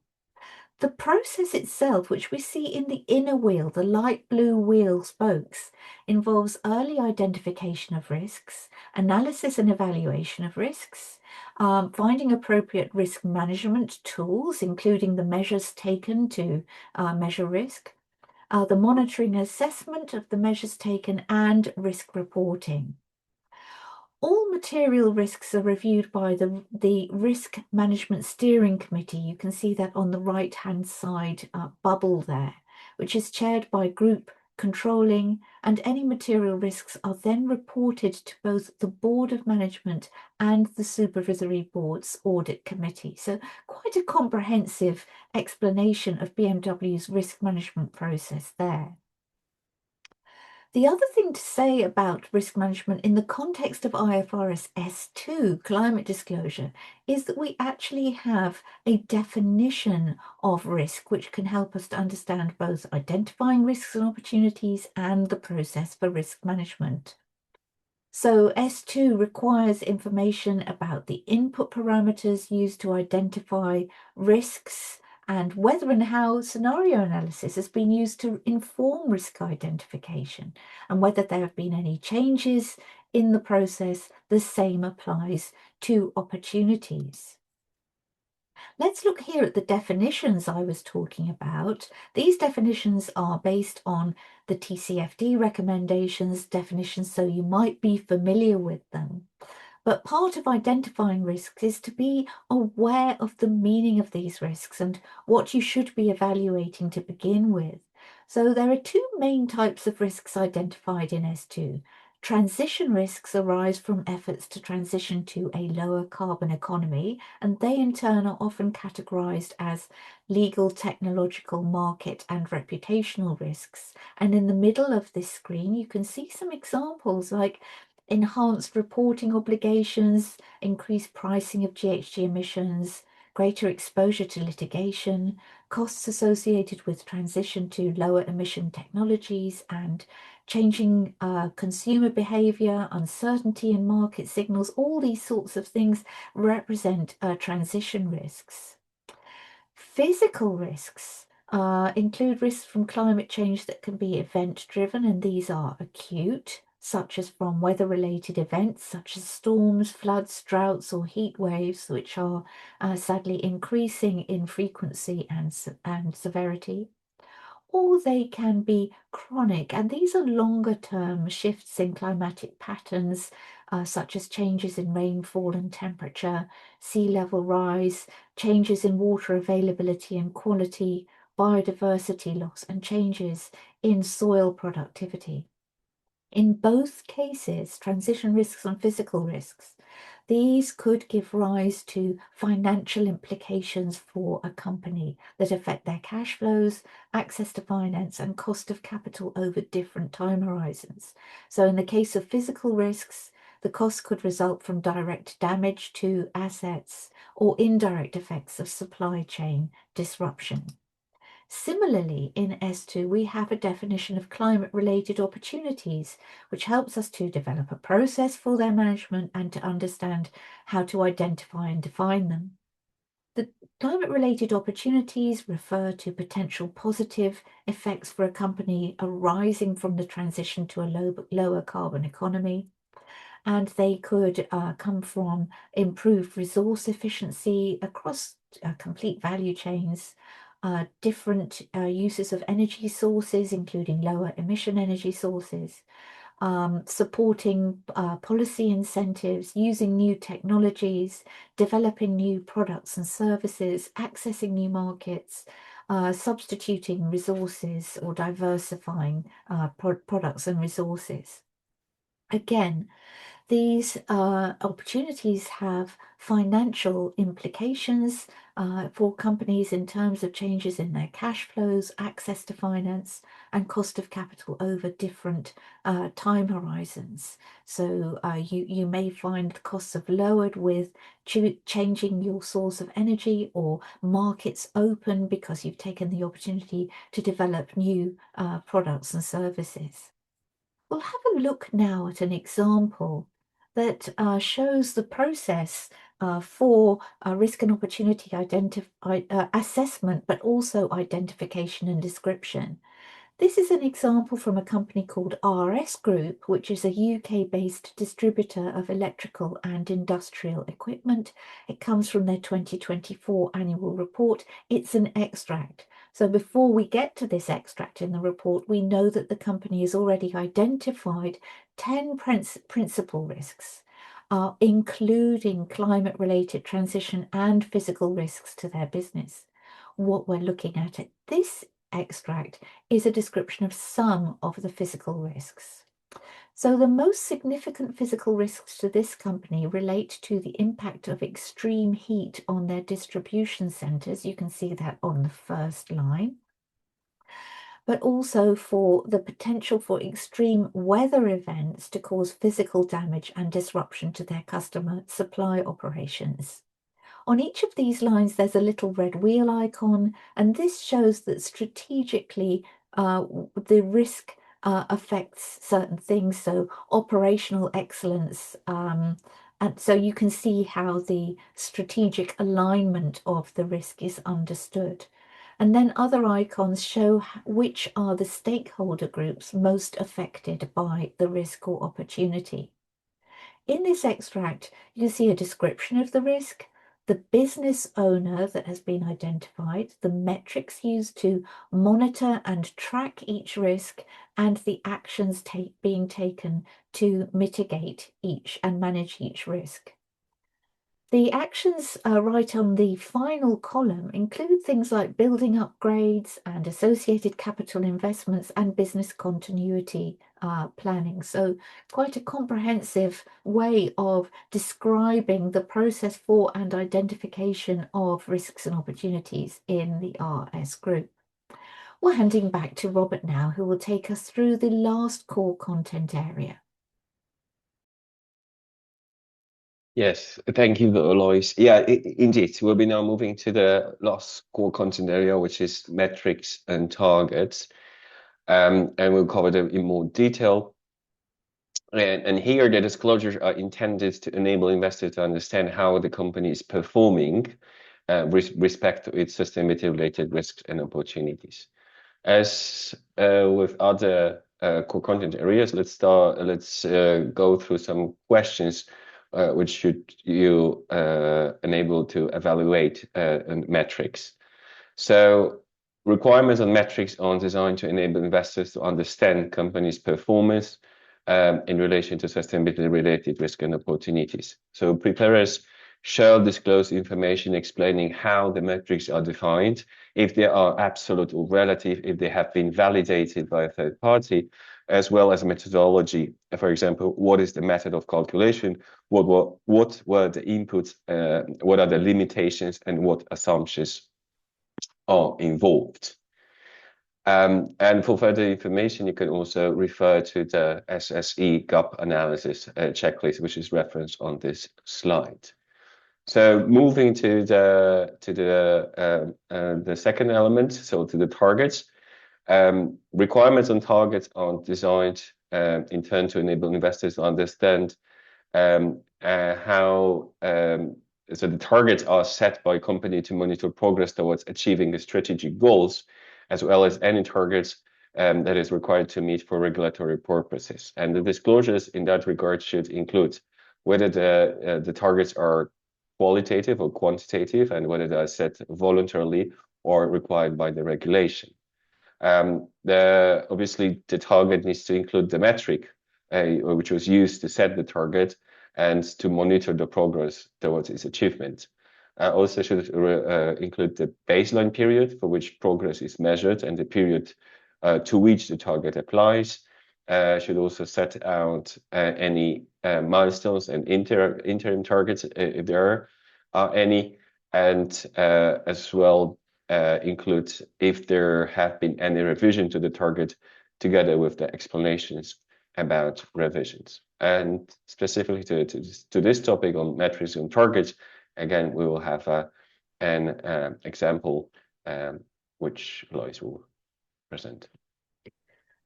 Thank you, Robert. This is just a quick example. It's from a company called CLP, which is one of the largest investor-owned power businesses in Asia Pacific, and it aims to be a leading responsible power provider. This extract from their 2024 report shows them their metrics and management processes for waste management and material use. Now, you'll have noticed that many of the examples we've shown you up till now have been about climate change. So here we have one about waste management and material use. Now, the brief things to tell you are that the baseline for their targets was set in 2021, and they have set targets for 2025 and 2030. And what you see in the table at the bottom is the results achieved in 2024 against their progress and what percentage of those targets they have achieved.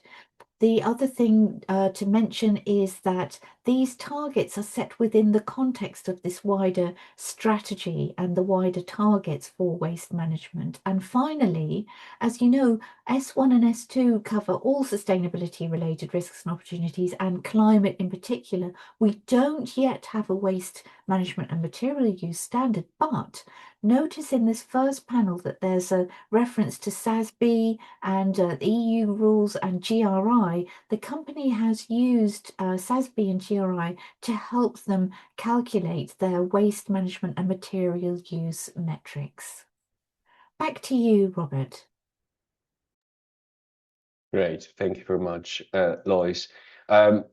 Yeah, so we talk about the targets in generic terms, and I'll be talking about the metrics and targets more in the context of S2s, or so those ones specific to the climate. So sorry. So first, starting about the climate-specific targets. So in simple words, IFRS still requires companies to report specific climate-related numbers, and that includes industry-relevant metrics based on your business activities, as well as greenhouse gas emissions split between your main corporate group and any associates or joint ventures, and additionally, details about finance emissions for financial institutions.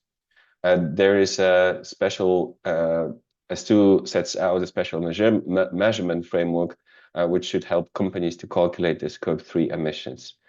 And finally, while you don't automatically require to break down emissions by individual gases like for example, methane or nitrous oxide, IFRS S1 requires you to do so if that breakdown would provide material information to investors. And then moving to the target topic and the climate-specific targets. And there are also, in S2, there are specific requirements set out there as well. So, for example, IFRS S2 requires disclosures about how the latest international the international agreement on climate change has informed the target, and whether the target has been validated by a third party. S2 also requires disclosures of more detailed information of greenhouse gas emissions targets, including additional information about any planned use of carbon credits to achieve a company's net greenhouse gas emissions targets. And finally, IFRS S2 also includes additional requirements to disclose information about approach to setting and reviewing each target and how it monitors progress against each target, including whether the target was derived using a sectoral decarbonization approach. And now we'll be moving to the next topic, which are a deep dive or a little more details on greenhouse gas emission metrics. So these questions often come up, and so that's why we want to focus it more in here. And so for those who might not be familiar with the three different scopes, and there's scope 1, 2, and 3, and then scope 1 then will include all direct emissions that occur from sources owned or controlled by a company, and that will be the emissions of the company's facilities or the company's vehicles. Scope 2 will include any emissions coming from the generation of acquired or consumed electricity, as well as steam, heat, and cooling, and so that will be the electricity you purchase. The scope 3 will be all other indirect emissions that occur in the company's value chain. And in that context, S2 requires a company to disclose its absolute gross scope 1, 2, and 3 greenhouse gas emissions in accordance to Greenhouse Gas Protocol corporate standards, unless a jurisdiction requires a company to use a different approach to measurement. And so if the company is using a different measurement method, there is a transition relief which will allow us to use that method in the first year of applying the standards. And we had a question about ISO standards here and whether that's allowed to use it. And indeed, if that's the requirement set by jurisdiction, that is still allowed to use the measurement method. And then the company is also required to whether and how the company is using any internal price on carbon for decision making, and finally whether the whether and how the executive remuneration is linked to the climate-related considerations. And on last year, or almost exactly a year ago, IFRS Foundation has published a new education material. It's not very new anymore, but the one still very relevant in the Q&A format, detailing how the greenhouse gas emissions disclosure requirements under IFRS S2, including measurement, use of greenhouse gas protocol, and how to report 1, 2, and 3 emissions, scope 1, 2, and 3 emissions in line with the standard. And for this topic, again, we have a business case, an example, and Lois is the one to present it for you. Thank you, Robert. Yes, here we have an example from a company called Vale, which is a metals and mining company, from their 2024 integrated report. And it shows how they have reported on their greenhouse gas emissions metrics. So quite a lot of things to note here. The tables on the left under the title Greenhouse Gas Inventory show greenhouse gas emissions broken down by scopes 1, 2 and 3, as well as comparative figures going back quite some way to 2022 and to the baseline year 2017 from which greenhouse gas emissions targets were set. The circular diagram on the right of the screen shows the greenhouse gas emissions now broken down by source. So mobile combustion activities give rise to the most greenhouse gas emissions by source, followed by industrial processes. So you've got the breakdown by scope and you've got the breakdown by source. Notes and symbols on this extract tell us how the results have been prepared. So you can see what sort of standards the company has used for the preparation of their information. You can see GRI has been used quite extensively here. Note 1 tells us that the greenhouse gas emissions inventory has been assured by a third party. And note 2 tells us that the greenhouse gas emissions have been reported on a gross basis before any type of compensation, mitigation, avoided emissions, and so on. And that is what is required by the ISSB standards. At the bottom of the page, there's an overview of the company's long-term commitments on climate change and a report on their progress. I won't go into that in the interest of time, but you can see that in a small diagram, you get lots of information and lots of disaggregation so that people reading can understand where the greenhouse gas emissions come from. So let's do a little Zoom poll now. And what we're asking here is, what is the objective of the metrics requirements in the ISSB standards? So you can select all that imply.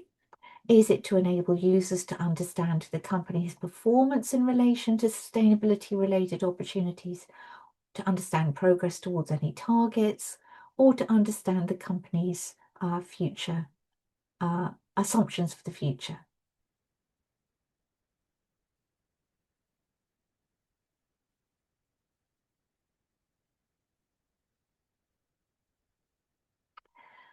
Thank you for your participation. I'm going to share the results. And you'll see that most of you picked A and B, which is actually correct. Now, C is not wrong, but the understanding the company's assumptions for the future is more focused on resilience. The reason we've asked you the question in this way is, as Robert said earlier, the standards are quite easy to read, and it's really helpful if you read them, because at the start of each of the core content area, the objective of that content area is set out. And in the case of metrics, the objective is to enable users to understand performance in relation to sustainability-related risks and opportunities, and to understand progress towards any targets. So knowing the objectives will help you make your disclosures very particular to answering the objective of the requirements. So I'm now going to hand over to Visvesh from the ISSB, and he's going to take us through the next section. Over to you, Visvesh.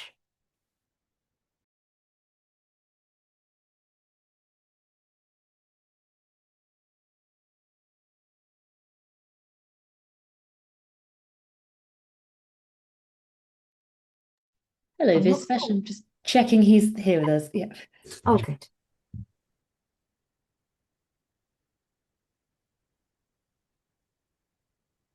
Thank you, Luis. Glad to be here and be able to shed some light on interoperability between different standards. If you could go to the next slide, it would be. Yes, Yes, apologies. apologies. I was just trying to give you access to control the slides, but I don't seem to have the option, so I'll move them for you. Perfect. Yeah, no problem. Yes. As we within the IFRS Foundation, we have working relationships with a lot of the other global standard setters, GRI, for example, and also here within Europe, we have the EU IFRS standard setting body, which helps set standards from an EU lens. However, as companies are global and there are different jurisdictions that will have to comply with different sets of standards, we actively work with these different standard setting bodies to be able to ensure that the standards are as aligned as possible with each other in a manner that helps reduce reporting burden for companies as well, and for other stakeholders, and making sure that the information being disclosed or reported is as consistent and comparable as possible, even if the frameworks are slightly different based on the jurisdictional requirements. Moving on to the next slide.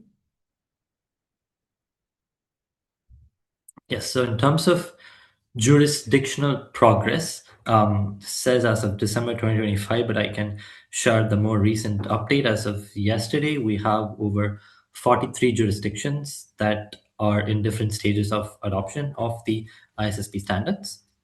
And this documentation is available in the links that we have shared here, through the roadmap development tool, through the different jurisdictional profiles and snapshots that we have available, which clearly shows at what stages of adoption these different jurisdictions are. And this rapidly continues to progress. And towards the end of the year, you never know how many more jurisdictions will be part of this. And this is also precisely one of the reasons why interoperability between standards plays a pivotal role, because as these jurisdictions continue to adopt the standards in different capacities, there will have to be convergence between the different reporting standards as and when they become available. Can go on to the next slide. So here, sorry, just the before slide. Yes, thank you. So this slide here, we want to touch upon our relationships with different reporting frameworks and standard setters and how we continue to work and engage with them. The first one being CDP, which stands for the Carbon Disclosure Project, which essentially requests companies to disclose information on their climate-related progress. Also, they have disclosures for water and deforestation, which continues to evolve. And we, as the foundation within SSP, we have continuous working relationships with the CDP. Part of this relationship is that we have aligned our scope emissions disclosure requirements with the CDP, meaning that any data being reported through the CDP will or can be considered aligned with the IFRS S2 metrics for emissions reporting. Similarly, on that front, with the GHG protocol, we also actively work together and engage with the GHG protocol on their updates to how carbon emissions data are being collected and reported. Our standard IFRS S2 is aligned with the requirements of the GHG protocol. So companies following the standard will have to follow the GHG protocol to report on their emissions.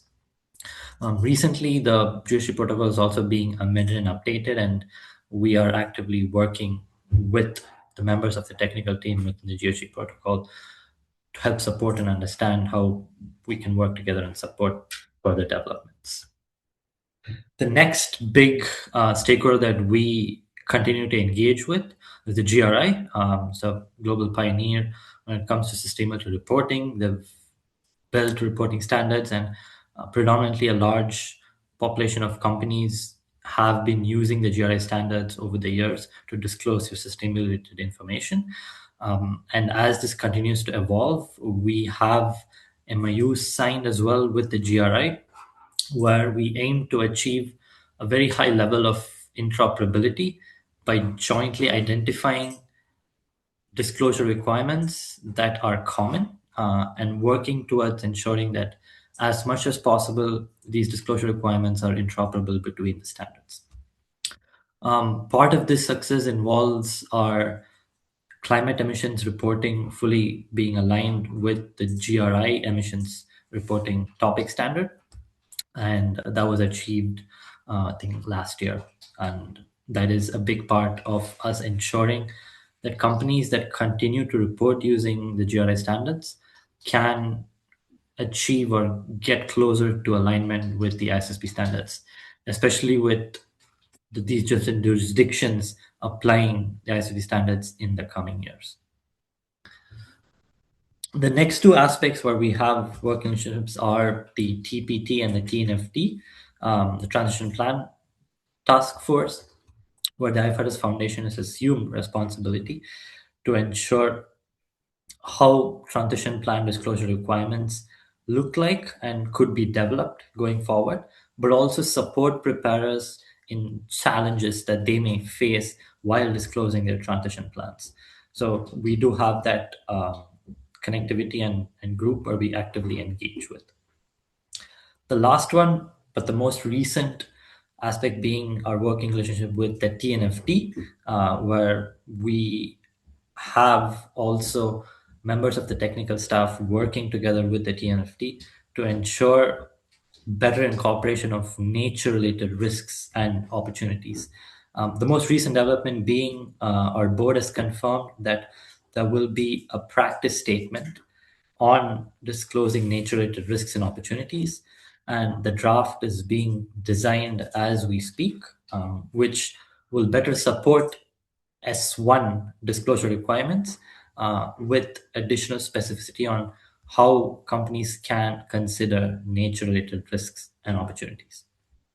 So this is an ongoing process, and we hope to have an exposure draft released by October. So definitely we'll keep you updated and continue to follow our page on these to ensure the most recent updates. Now moving on to why we think interoperability is important and the benefits that come with it.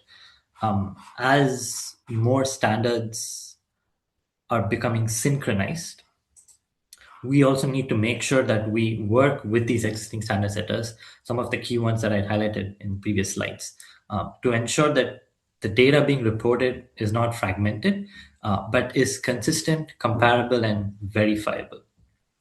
All these translate to what we call decision useful data for investor decision making. What this also does, it reduces complexity and fragmentation. As you can see, as different companies use different methods of reporting data, sometimes this data can get fragmented. And making sure that these standards are aligned as much as possible with each other helps reduce that fragmentation and complexity. So that is also something that we actively seek to work towards solving, if I may say. And with this ensures that, again, the more important piece, especially from an investor lens, would be to ensure that the data is consistent and comparable. And through these working relationships with these different frameworks out there, we're able to ensure that this can be achieved without severely affecting companies using a particular framework for reporting. So these are some of the critical key elements that we see why interoperability between standards is crucial and important, and especially in this period where within the EU there's a lot of momentum and changes going on how sustainability reporting would look like, and also globally with the ISSB standards being adopted in different jurisdictions, and also the aspect of the GRI standards coming in from an impact lens. So all these factors play into this interoperability discussion, which I will also touch upon in the coming slides. If you can go to the next slide, please. Yes, so one of the key aspects of interoperability that we are currently working on is with the EU, the ESRS Sustainability Reporting Standards. These standards are currently being amended with the omnibus, which was released last year, and now there have been draft standards released by the Commission. So prior to this, we had built and developed an interoperability guide between the EU ESR standards and the ISSB standards, where we already were able to achieve a good level of alignment, especially with climate-related disclosures. And with the new drafts coming out, we believe that that alignment is further enhanced, which is a positive outcome for both these standard setting frameworks as companies look to adopt these standards while disclosing their sustainability information. A very important example that I would like to highlight is the disclosure requirement on anticipated financial effects of climate-related risks and opportunities. This requirement is now part of the ESRS European standards as well, which it wasn't before. And this will ensure that investors will be able to get the sufficient data needed on anticipated related risks and opportunities for both climate aspects and other sustainability related aspects as well. So you can go on to the next slide. The slide before, yes. So I would also want to briefly showcase the timeline on how we work with the EU and how it has progressed over the years, with the initial set of the EU standards coming out in 2023. The IFRS S1 S2 also was launched, and we started immediately working together to build what we call an interoperability guidance. And that document was released in 2024. However, with the EU omnibus standards being updated, we will also now look to update the interoperability guidance to be able to provide this information to a variety of stakeholders, clearly showcasing how much the level of alignment would look like between the IFRS S1 S2 standards and the EU ESRS standards. As you can see, over last year, we have been actively engaged with discussions with IFRAG, which is the European standard setting body for sustainability reporting. And we closely worked with them to help ensure a lot of the disclosure requirements that are needed from an ISSB disclosure perspective are incorporated into the EU ESR standards as well. And apart from the example I highlighted on anticipated financial effects, in the current drafts, there are also additional references to the ISSB, an example being the usage of IFRS industry-specific guidance to identify sector-specific risks and opportunities. So that is, again, a positive outcome that we see aligned to us, and the reference being there in the ESRS standards. The other point also on transition plan disclosures, wherein the wording requirements are closely aligned between both standards. So companies that report on transition plans are well aligned with both the ESRS framework, but also the IFRS S1, S2 framework. Over the last few months, the progress of the omnibus regulation has been quite fast. The EU Council had approved the CSRD Act, and it is published, which reduces the scope of companies within the EU reporting on ESRS. And going forward, just a couple of weeks ago, we had the Commission release the draft ESRS standards for comment, which will run for a period of 4 weeks. I think early week of June is when the consultation period runs on the final ESRS Act. And that is something that we are also closely following and engaging with different stakeholders to identify areas that we can further work towards better alignment. But essentially, this is how we are positioned and working together with IFRAG to ensure that the standards have good level of interoperability. Now, in this slide, I particularly want to highlight, again, what we are trying to achieve here in terms of our overall objective. Our key objective is to help ensure that investors get decision useful, financially material information, which is clearly being reported by companies. And to achieve this in the form of a single report, which means not having a separate EU ESRS report and a separate IFRS S1, S2 report. Rather, if this can be achieved through just one sustainability report, that would be beneficial not just for investors, but also for other stakeholders, and more importantly for the preparers, because it then helps reduce their reporting burden, their costs when it comes to preparing reports. So that is the key objective with which we are trying to work with the EFRAG and the EU Commission. And the challenge right now we see is that there still could be situations where companies might have to do two separate reports, especially companies that are located in jurisdictions that will have to comply with the ISSB, but also the ESRS, and vice versa. So this is a key aspect that we want to highlight as well, especially in the draft ESRS standards, where we seek and we try to work with the Commission to help have a particular line item on disclosing information that can be clearly identified and differentiated between what is financially material and other material information for other stakeholders. The reason being, the ESR standards is based on the concept of double materiality, where they look to disclose both information that is financially material, but also information that can be impact material. However, the IFRS standards are purely based on financial materiality.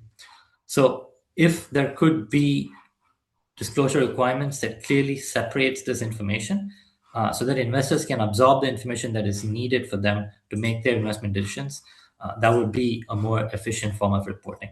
And this is something that we continue to engage with the Commission and EFRAG, especially in the coming weeks. And we will be building and developing our interoperability guidance documents based on how this continues to evolve.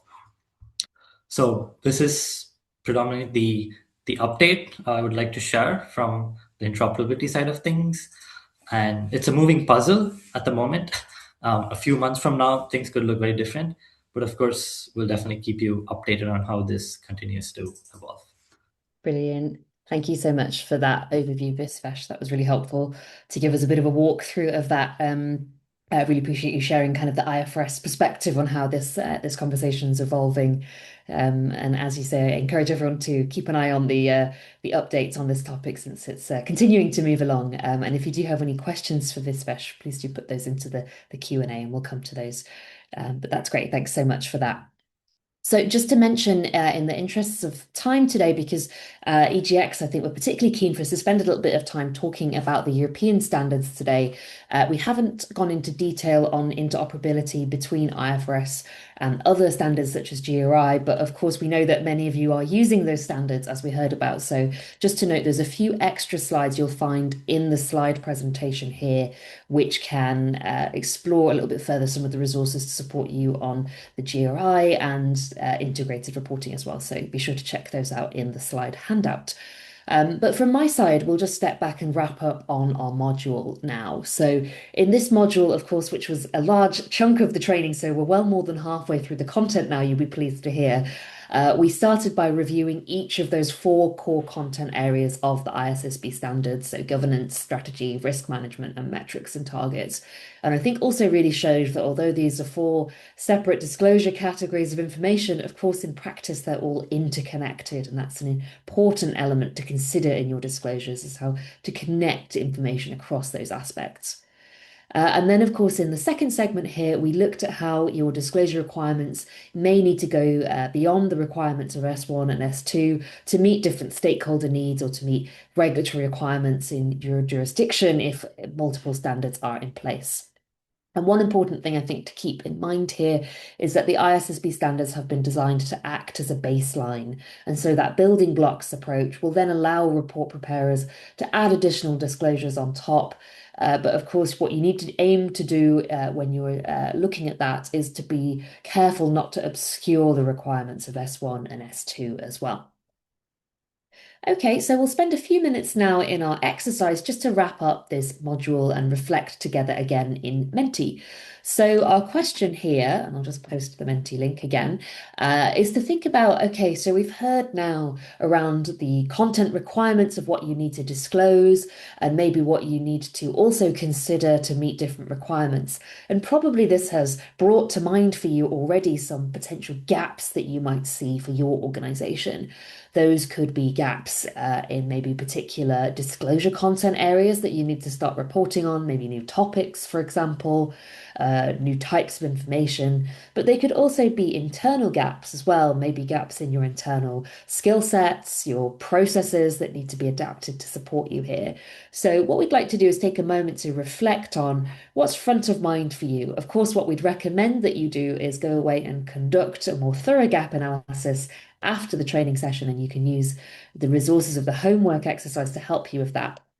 But let's take a moment and consider what's front of mind, maybe as some areas that you think you might need to perhaps adapt or expand as you're looking to adopt the standards compared to maybe where you are at currently. So feel free to just share maybe one or two key things that are coming to mind for you.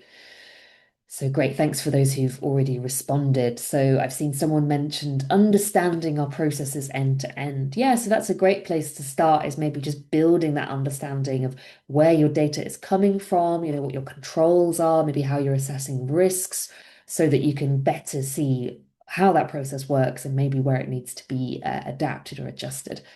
So someone's also mentioning another internal gap on their reporting processes and enhancing transparency. So maybe that's referring to the balance of information, perhaps thinking about those financial effects of risks, for example, as well. So, of course, yeah, a very common area to need to expand.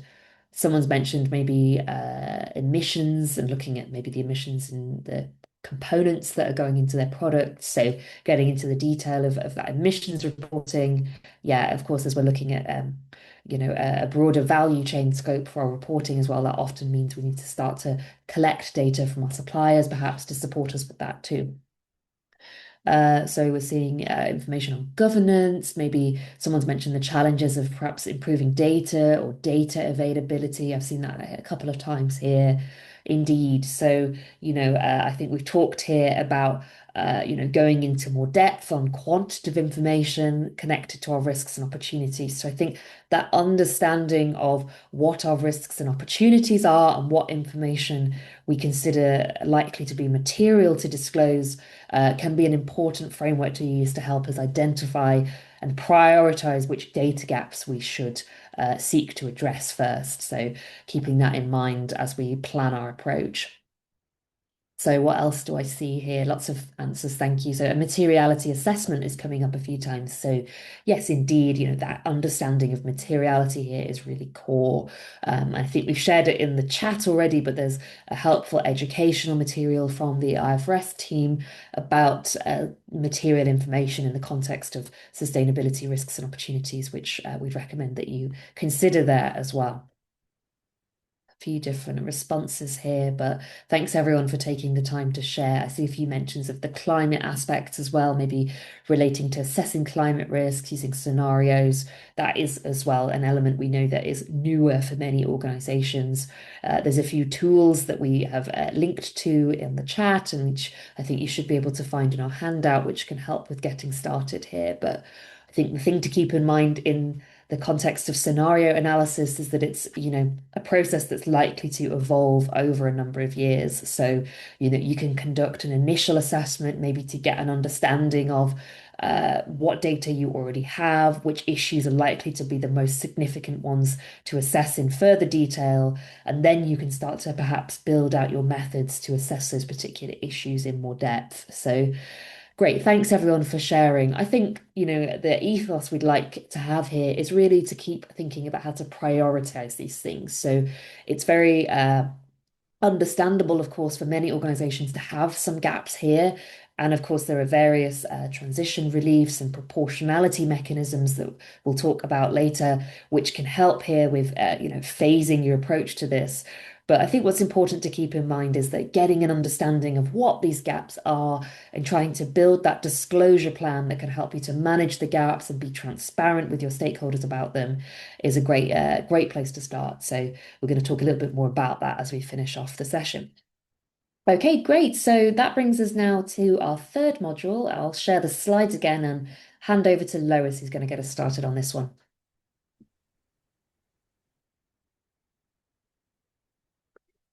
Yes, hello again, everyone. We're moving on to the third module, which is about implementation. So we've looked at what needs to be disclosed, what are the requirements, but now we're moving on to look in a bit more detail at how we should go about aspects of conforming with the requirements. We're going to cover three topics. First, how to identify sustainability-related risks and opportunities. Then Fiona will take us through the evaluation section, looking at things like scenario analysis, which depend upon evaluation. And thirdly, we'll look at how you integrate processes for sustainability, disclosure and preparatory exercises into your existing processes. And the good news there is you've already got things in your organization which are going to help you. So let's look at how to identify sustainability related risks and opportunities first. Now, IFRS S1 asks companies to provide material information on all sustainability related risks and opportunities that could reasonably be expected to affect the company's prospects, and S2 sets out requirements for climate disclosure. But what about risks and opportunities beyond climate? Well, S1 actually directs companies to sources of guidance that can support them in identifying risks and opportunities and the information to disclose about them. So first, when identifying which sustainability risks and opportunities to report on beyond climate, S1 says that consideration must be given to the SASB standards. So these are the industry-specific standards that we've already talked about. And if you were in the personal products industry, for example, they might ask you things like, well, are there risks and opportunities associated with your use of palm oil, for example? The company may also consider, when identifying risks and opportunities, IFRS educational material on sustainability-related risks and opportunities and disclosure of material information. That's quite an extensive piece of educational material and could really help you. Companies can also refer to the CDSB framework application guidance, which covers a wide range of sustainability topics, including biodiversity, water, and social matters. And companies can also look at the materials of their industry, practice bodies, and other investor-focused standard setters. So that would include, for example, the integrated reporting framework. So these things help you to identify both which risks and opportunities you might need to take into consideration, but also when you get to the point of having identified them, what information shall you disclose about them? Well, the same guidance can be used for that, but in addition, you can use GRI standards and European sustainability reporting standards to help you identify what to report about the risks and opportunities you have identified. And we saw that, didn't we, with the example from CLP with the way in which they identified waste management and material use metrics and strategies. So let's just have a look at one example. I'll go through it fairly quickly. And this is an example from Ayala, which is a Philippines-based conglomerate, huge organization. And it shows the process they use for identifying risks and opportunities for the business. The first thing that sort of determines all of their steps is that they communicate and consult. So they communicate widely and consult to get an overall picture of the risk landscape, if you like. Their first step then is to establish the context within which the business operates, looking at sources of risk intelligence from global risk reports, subject matter experts, and the management team. And this will help them identify the context within which they're operating and to understand emerging risks and trends within that context. The second step they take is to assess the risk through identification, analysis, and evaluation.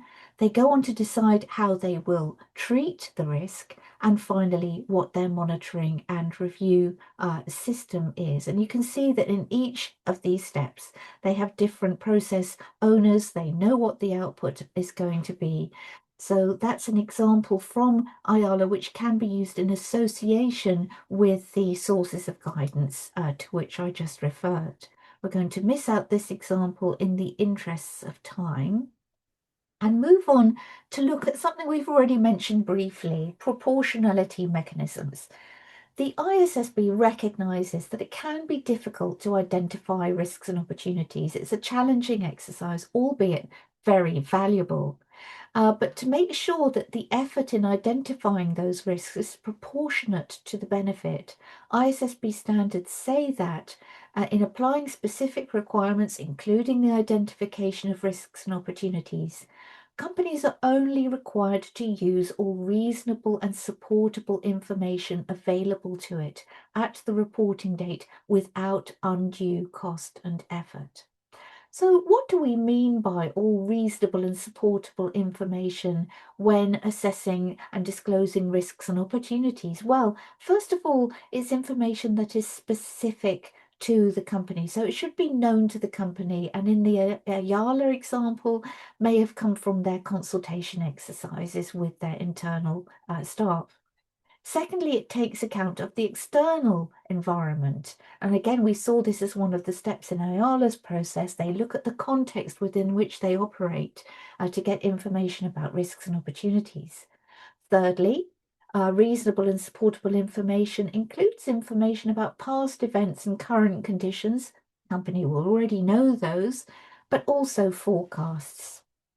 And in some cases, the IFRS sustainability disclosure standards will specify what is reasonable and supportable. So we're going to hand to Fiona now to take us through the next part of this module.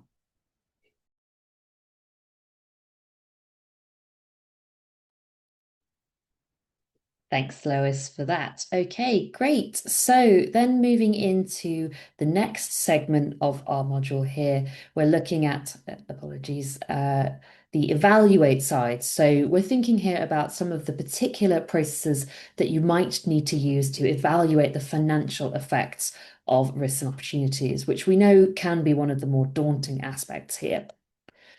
So to help investors understand a company's resilience against climate risk, companies are asked to disclose information about what the implications of climate change will be for its strategy and its business model. And overall, what is the company's financial and operational capacity to adjust and adapt over the short, medium, and long-term timeframes? And so, for example, here, a company might want to start thinking about how to test its resilience against a new regulation that might have come in to reduce emissions from its activities, for example. And so this is where companies are asked to use climate scenarios and analyze how the different scenarios are likely to lead to effects for the company. And so when we're talking about scenario analysis, it's important to be clear upfront that we're not asking companies to predict the future here. So this isn't a projection. We're not asking you to say how likely you think something is to be. It's really just a tool to allow companies to consider different possible pathways and futures and think about how resilient the company would be to different uncertainties and possible ways that this could unfold.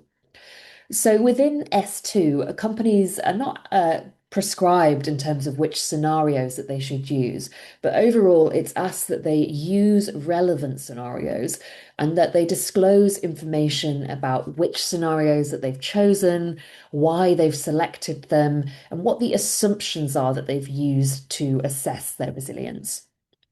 And overall, again, the kind of proportionality side of this is that companies are asked to use an approach that's commensurate with their circumstances and that uses all of the reasonable and supportable information that's available to them at the reporting date without undue cost or effort. So we'll have another look at an example here to see what this could look like. So here we're seeing one of the excerpts from Nestlé's non-financial statements disclosing part of their climate scenario analysis. You're probably familiar with Nestle, the multinational food and drinks company. And what they're showing us here is their kind of projection of the potential impacts of climate change for the yields of different agricultural commodities in different parts of the world. So key inputs to their kind of business model. And what they're showing is that they're expecting to see potentially increases in crop yields in certain areas of the world or certain commodities and decreases from others. And this is under an intermediate emissions scenario out to 2040. So alongside this, they kind of disclose some of the assumptions that they've used to inform this assessment, and then what the outcomes are for their management approach at the moment. So, what the different steps are that they're then taking to manage the uncertainties that they've identified here, and ultimately to try and increase their supply chain resilience for long term. And so we do know, of course, that when we're talking about anticipating the materiality of future events, this can be very challenging for companies, and there's a lot of uncertainties. So although it's natural that those uncertainties exist, what's important is that companies continue to evaluate those uncertainties and that they provide a transparent assessment of those kind of uncertainties. So under IFRS S1, companies are asked to consider a number of different issues to help with them making this determination. And you can see a summary of these different factors that companies are asked to consider for the assessment here. So for example, making sure that they're considering both low probability and high impact outcomes, as well as perhaps those events that they see as being more likely or lower impact, and that they're thinking about how they assess different risks both individually and in aggregate and the interconnection. And so overall, what's important to say here is that although you don't need to necessarily conduct a scenario analysis for each reporting period, what you need to do is continue to reassess at each reporting date the validity and relevance of these assumptions and to make any adjustments or update to that assessment. Okay, over to Lois now for our final unit of this module. Thank you, Fiona. Yes, this part about integrating new processes into your existing practices and processes. Now, the good news, as I said, is that you are bound to have some processes in your company that can already be used to help with preparation for or disclosure of sustainability related information. We saw in the Align section, didn't we, that disclosures need to include a description of risk management practices, for example, and how they're integrated into holistic management processes. So that's an example of what we're dealing with here with integration. So what considerations might you consider? What might you consider when creating or adjusting processes? So first of all, a gap analysis. I think some of you have already mentioned this. Check for gaps in existing systems and processes. Where is information absent or lacking where you can fill that gap? Secondly, how suitable are your existing processes for identifying and reporting on sustainability related risks and opportunities? And are your prioritization criteria suitable? As we know, climate change and sustainability related risks and opportunities have different characteristics to other risks, and therefore might need different processes to be applied, different prioritization criteria to be applied, not just a probability and likelihood, but perhaps also what could be the impact of the risk, the company's vulnerability to it, and understanding of the speed of the onset of that risk. What internal controls processes do you already have, and how could they be used to support sustainability related disclosure? Importantly, which contributors do you need to get involved to help with sustainability disclosure? What processes and systems and practices do they have that could contribute to your disclosures? How are different things interconnected, and how might that be reflected in your processes? Do you need to draw connections between different internal and external factors?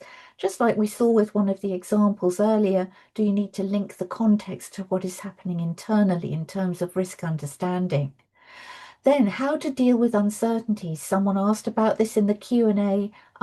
Does there need to be a process for identifying the extent to which uncertainties can be dealt with and how they will be dealt with? And finally, how will you deal with the resources in which you're going to need to manage existing process development or develop something new? Do you need to go through a budget approval process or a change management process?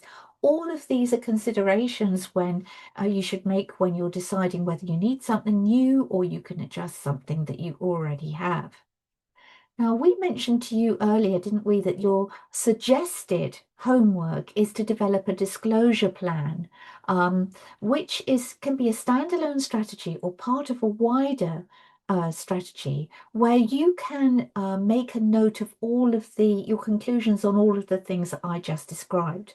Now, a disclosure plan can help you take control of your narrative by really focusing what's going on in your company. After all, the requirements ask about your strategy, your targets, etc., etc. So the disclosure plan can help you take control of that rather than simply providing generic disclosures which are not useful. A disclosure plan can support internal collaboration, knowledge sharing, and cross-functional team discussions by identifying who will be involved, what processes they have, how will they get together, how often, how will they be organized, what will their responsibilities be. Finally, and most importantly, the disclosure plan creates a permanent reference point and an audit trail. So it can give you a permanent record of where you source information from, which systems and controls you use, whether and from whom you get assurance, what sign-off procedures you'll use, how and by whom and when judgments have been made. So it's a nice permanent record of what you're doing. Let's look at an example now of a type of disclosure plan, if you like. This is Novo Nordisk, the pharmaceutical company in Denmark, setting out in their 2024 annual report how they have prepared their sustainability statement. You can see that they outline the regulation standards and practices they have had to or have chosen to use for their disclosures. And isn't there a long list here? The Greenhouse Gas Protocol, Science-Based Targets Initiative, the TCFD recommendations, GRI, Danish laws, etc., etc. So, but you can see what they've relied on for the preparation of their report. They also tell us here the approach and scope they've taken for data collection and verification, which time horizons are used for reporting, and they actually define short, medium, and long term. They tell us how estimates have been used and where to find more information about assumptions and uncertainties. So you can see, excuse me, it's helpful to agree all this before you start the reporting period. So we're going to hand over to Fiona now for the Module 3 summary. Great, thanks, Lois. And we'll just skip that poll in the interests of time. But as we're wrapping up this module, just a few key things to summarize here. So firstly, let's come back to those connections. So in our module 2 Align, we wrapped up by highlighting the importance of connection between the 4 core content areas of disclosure. And then we learned in this module that there are many connections as well between a company and its external and internal environment.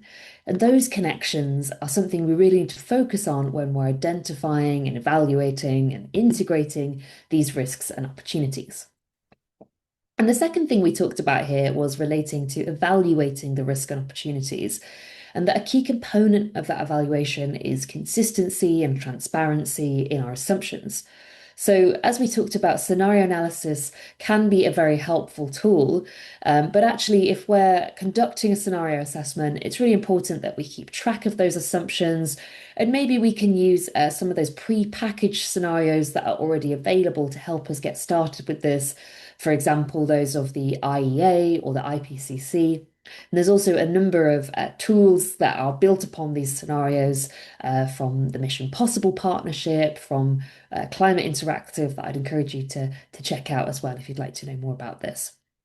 And finally, as we've seen, even if some of this data might be information that we're already disclosing, maybe it's something we need to progress, or it might be that if we're not reporting something already, we might actually collect it internally for different reasons. So, as much as we can, avoiding starting from scratch and building what we already have in place within our organizations or adapting processes can be the helpful approach to take here.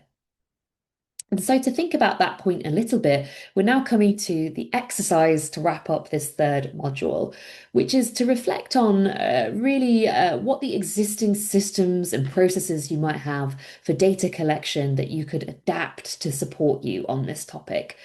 So we talked about some of the gaps that you might have already as our exercise from the last module. And I know that many of you highlighted maybe procedural gaps internally or data quality issues. So that's what we'd like to take a moment to think about here. So thinking about maybe how we could go about collecting some data, maybe that we're not already collecting, maybe some of the sources of information or processes that we could use to help us here.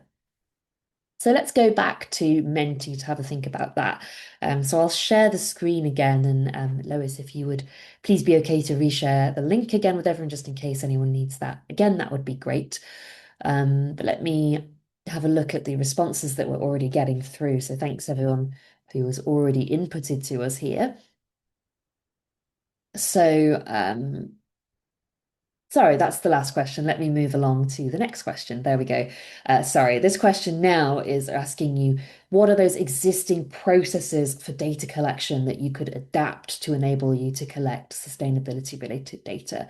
So have a little bit of a think. Maybe there's something that you're aware of already in your organization that could be used here. Maybe it's a source of information, maybe it's a particular reporting process or system.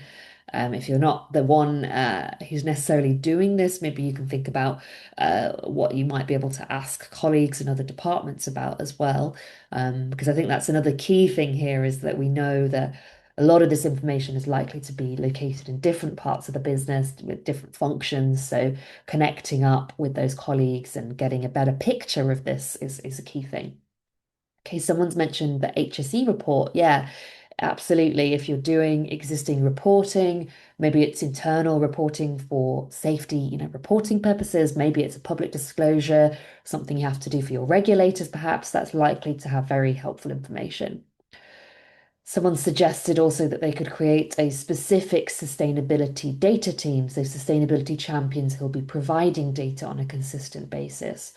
Yeah, so making sure that people are aware of how to do this, what the importance of it is, that they understand the topics may be a good approach to consider. Someone else has mentioned perhaps using financial reporting systems, so their existing accounting and financial systems could be expanded, perhaps to track sustainability costs, investments, and ESG related metrics. Yeah, I think that's a very good suggestion indeed, because of course those financial reporting systems are going to have the right kind of controls in place to support us to collect this information in a consistent and robust way to inform our disclosures. So I think that is indeed a good approach if that can be possible. Someone mentioning maybe environmental compliance or monitoring reports. Exactly, like if you have particular assets or operational processes that you need to already collect and report environmental things for, perhaps to regulators, you could well have some very useful information there that could inform your assessment of environmental risks and disclosures. I've seen a few people mentioning financial reporting systems again. I think those are definitely very good suggestions here. Someone has mentioned, I think maybe they're thinking about particularly their emissions reporting, that maybe they could have information on their production in tonnage or their electricity consumption. Yes, definitely going to be useful information to get a sense of the emissions associated with your activities. So someone also mentioned procurement and vendor onboarding. I think, again, a very good suggestion, because possibly as part of your due diligence with vendors or onboarding processes, indeed, you may have already asked them questions about their policies, maybe about their risks, their own processes and what their kind of emissions are, for example, that could be very helpful here. So again, if you're thinking about value chain risks and value chain emissions, those are going to be very good sources.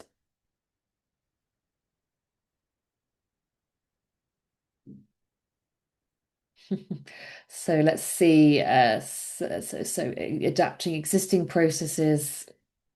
Let's see a few responses here. Someone's mentioned utility bills, fleet transportation data, data logs, waste information, all good sources for environmental reporting, I think, indeed. So I think lots of good suggestions here, and hopefully good to demonstrate to everyone some ideas maybe that you didn't already have that someone else suggested and vice versa. So thanks, everyone. But I think the point here is well made that there's likely to be a lot of information that you can build upon here in your business. Probably just the first step here will be to do a bit of a fact-finding exercise with your colleagues to get a sense of what you already have, what you can adapt or utilize to help you. So lots of great suggestions. Okay, let me reshare the slide presentation. And then we're going to be getting started on our final module now. So well done, everyone, for sticking with us already so well throughout our session today. We know we've got a lot to cover, and we're into the last module now, you'll probably be pleased to hear, which is communicate. So this unit is really focusing on when and where to disclose sustainability-related information. And as we've had with our other modules, we've got three key areas that we're going to focus on. So thinking about location and timing, efficiency, and confidence. So first, let's get started on location and timing. So in this section, we're looking to clarify where sustainability disclosures should be located in particular. And so before we dive into the specific requirements, let's think firstly about sustainability disclosures in the context of a complete reporting package that's useful for investors. And so, as we've heard, the requirements of the ISSB standards are really focused on investor information needs and building on previous standards that took that perspective, such as the TCFD and SASB standards. But one of the main advancements that we've seen in the ISSB standards is bringing that rigor of accounting, as well as looking at the connectivity to financial statements. And we also see that ISSB and GRI do share some content requirements, so that is what to report, but with perhaps slightly different objectives. So we've heard already that ISSB standards are really laser focused on investor information needs and decision making. But the objective of GRI will be to elicit information about a company's impacts, possibly regardless of the implications of those impacts on the company's performance.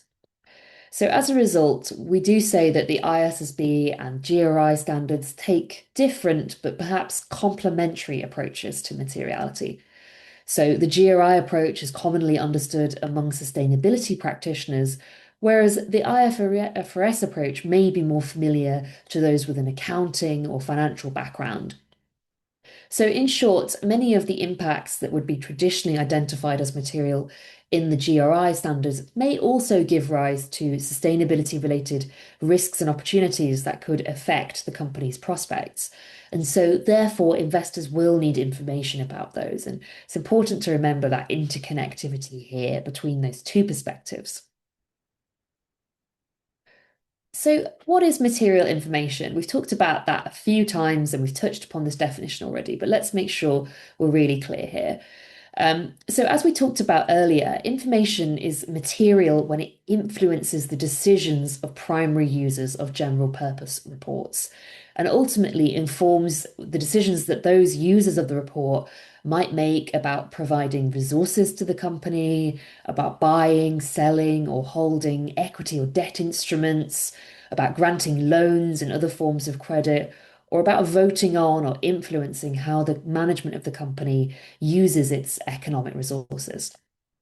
And so in this context, when we're preparing our disclosures, we need to consider the characteristics of the investors and the company's own circumstances. And so, for example, different investors may have different and sometimes conflicting information needs. So sustainability-related financial disclosures are really intended to meet the common information needs of investors. And so the important thing to remember is that materiality is a characteristic of information in the ISSB framing. So the ISSB standards take a two-level approach. which sustainability related information or opportunities, sorry, would investors expect to affect the company's prospects? And then once we've identified what those risks and opportunities are, then we need to think about what material information investors would need on these risks and opportunities in order to make and base their decisions on. And then when we're thinking about disclosing material information, IFRS S1 requires that the information be clearly identifiable and that it's clear and concise. So in other words, material information shouldn't be obscured by non-material information. So let's talk briefly about why that's important. Well, firstly, the location of sustainability related financial information within general purpose financial reports could vary between companies and across different jurisdictions. And secondly, information that's designed to meet the needs of other stakeholders, so those that in addition to investors, might also be provided voluntarily or to meet regulatory requirements. And so the possible problem we could see here is that material information could then be obscured because it's buried amongst immaterial information, or perhaps because a report is poorly organized, material information might be scattered throughout the report.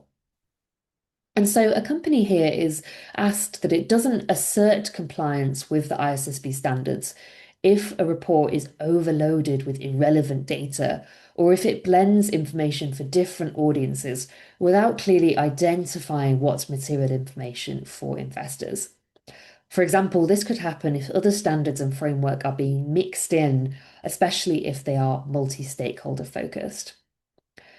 And so, as we mentioned previously, in November 2024, the IFRS did release educational material on this topic, which would encourage you to take a look at, and you can find the link to that on the slide there in the handout.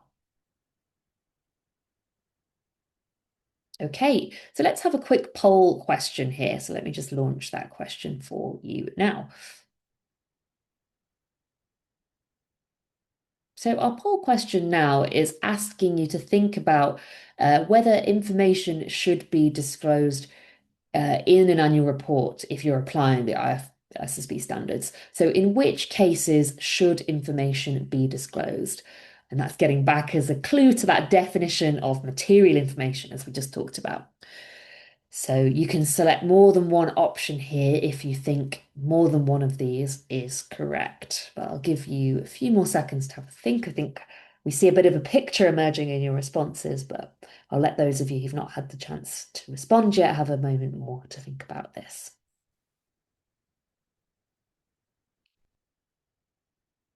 Okay, a couple more seconds and then we're going to end the poll. And let's have a look at the results. So many of you got this right. Options A and B are the correct answers. Indeed, those are some of the key criteria for when information is considered to be material for our investors. But of course, as most of you identified, option C is not correct. Unless it's been determined that these values are particularly expected to have a financial effect on the company, it's possibly unlikely that this information may be necessary, and it could be the kind of information that we'd see as maybe a little bit irrelevant and maybe overloading our reporting. Okay, so moving on then about where to report specifically. So disclosure under the ISSB standards is asked to be made available at the same time and on the same terms as the financial statements. That's to say that it's a part of the same overall general purpose financial package. However, S1 doesn't have requirements on the exact placement of information. So that is to say, it doesn't specify where within the reporting package as a whole the information should be provided, because this is designed to allow some flexibility for jurisdiction-specific requirements that may already determine where the location of reports are provided. And so the most important factor overall here is to ensure that sustainability reporting disclosures are part of the same reporting entity, for the same reporting entity as the related financial statements. and that they're published as part of that same package at the same time as the financial statements covering the same reporting period.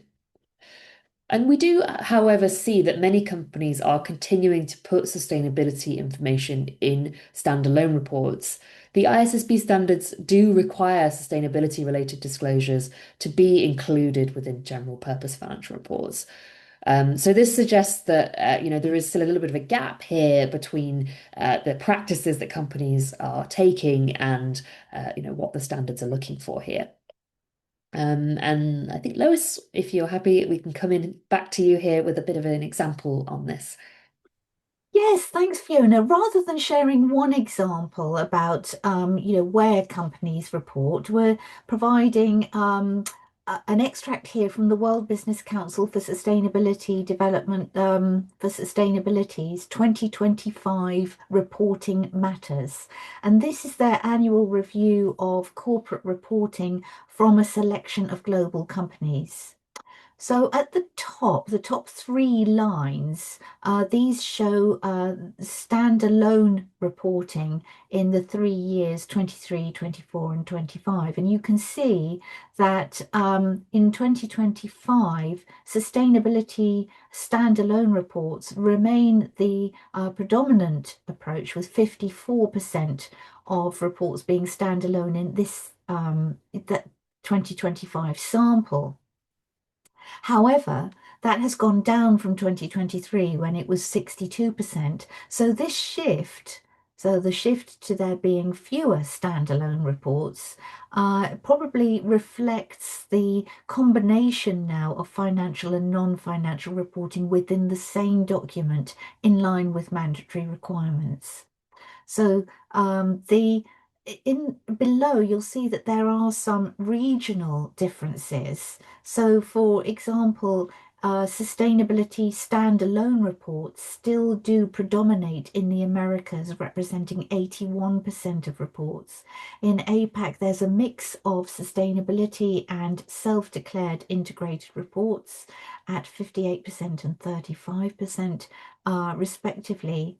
So this is quite a useful publication to refer to if you want to know more about corporate disclosure practices. But the central message, I think, is that there are regional differences, probably driven by regulation, and that standalone sustainability reporting seems to be declining.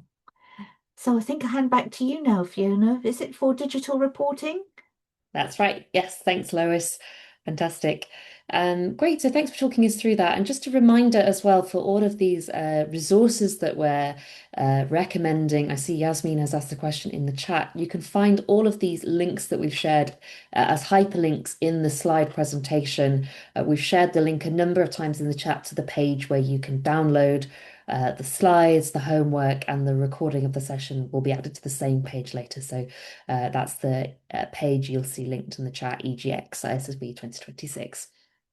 Okay, great. So as we've mentioned there, let's talk briefly about the evolution to digital reporting and the ISSB taxonomy, which is a kind of emerging area here. So it's worth noting that taxonomy crops up a number of times in the sustainability reporting world, but really what it means is it's just the general word for a classification system. So you might have also heard about sustainable finance taxonomies, such as the EU Sustainable Finance Taxonomy. And that type of taxonomy is referring to a particular way of classifying different types of investment or economic activity. Now, when we're talking about the ISSB taxonomy, here we're applying that to mean a classification system used to categorize information within the reports themselves. And so increasingly, we've seen that corporate reporting is moving from PDF reports towards use of information on web pages or structured data sets, such as databases that may be offered by stock exchanges or regulators as well. And so to respond to that kind of emerging reality, this is where the IFRS Foundation developed the ISSB taxonomy. And so what the ISSB taxonomy does is it provides identifiers or tags which are based on the XBRL reporting language, which makes sustainability disclosures machine readable. And so this is going to make it easier for investors and for data platforms to take large data sets, for example, information about an entire industry, and bring it all together to analyze it. And digital reporting has a number of other benefits. So, firstly, it makes report information easier to analyze. It also makes the tagging of information allows for kind of automated checks on quality and consistency. It also potentially improves processing and report preparation as well, because it means that data collection systems could be more compatible with taxonomy. So it might link already to existing financial accounting processes too. And finally, tags can also have labels and descriptions in multiple languages as well. So if you need to report your quantitative data in one language, someone speaking a different language can still understand that data. So this is something that companies are encouraged to take a look at and to adopt the taxonomy into their reporting as well. So you can find out a bit more about this by looking at some of the resources that we'll share in the slides here as well. Okay, with that, I'm going to pass you to Robert now, who'll take us through the second step of this module. Great.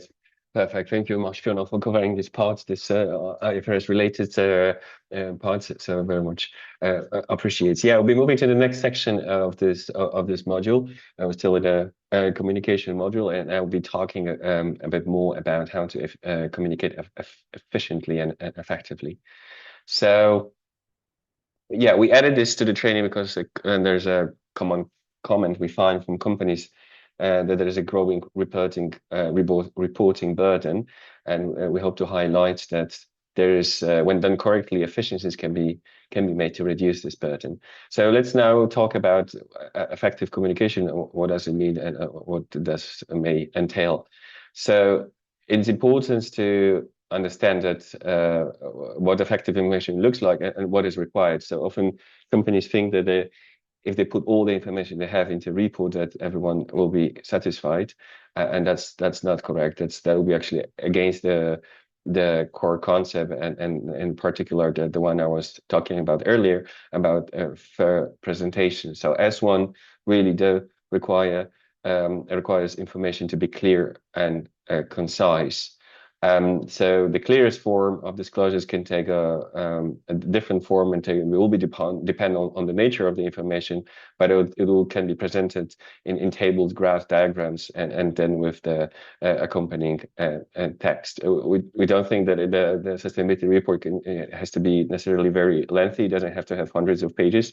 Sometimes maybe 50 or 60 or even less pages might be absolutely sufficient. So to be concise, disclosures need to avoid boilerplate information, and should avoid also unnecessary duplication, and use clear language. And now about the quality of information disclosed.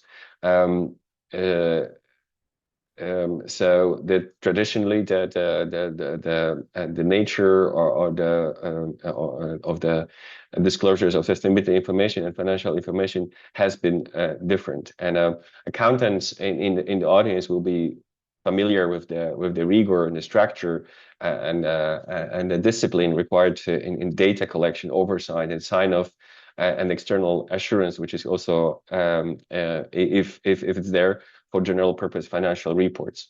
And now the same level, the same approach, and the same mindset needs to be applied to the sustainability information, which was not the case in the past. So what does it mean? So, for example, comparable information from the previous reporting period is the requirements in the ISSB standards. So the comparable information that's except the first year of the implementation, but as such, it needs to be included and must be revised if necessary. And also, as we discussed earlier in the previous sections, the one I was covering, the ISSB standards require that reported information shall be material, and the companies provide connected information.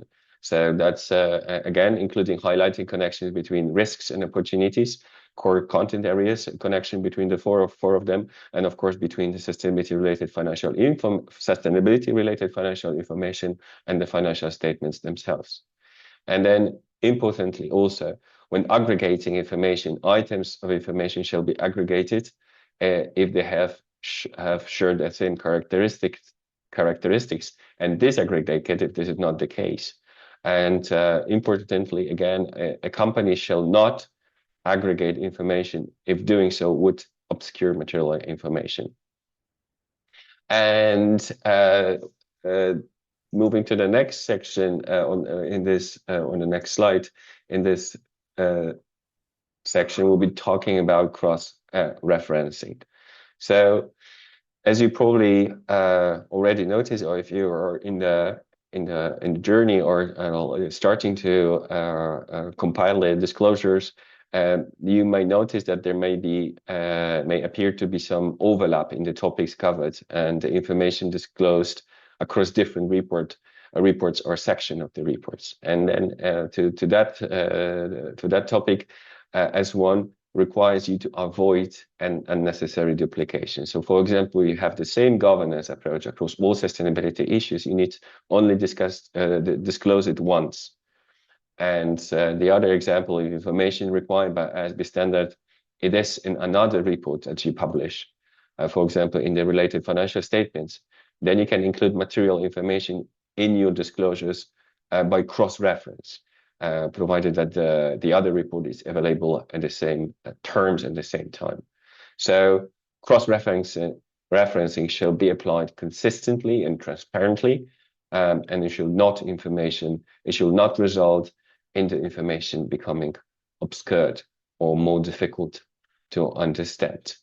And again, we're gonna have another example how to achieve this objective. Over to you, Lois. Yes, thank you, Robert. This is just a very tiny, quick example here from ArcelorMittal, which is a multinational steel company. And it just shows us what cross-referencing can look like. And it's really quite simple.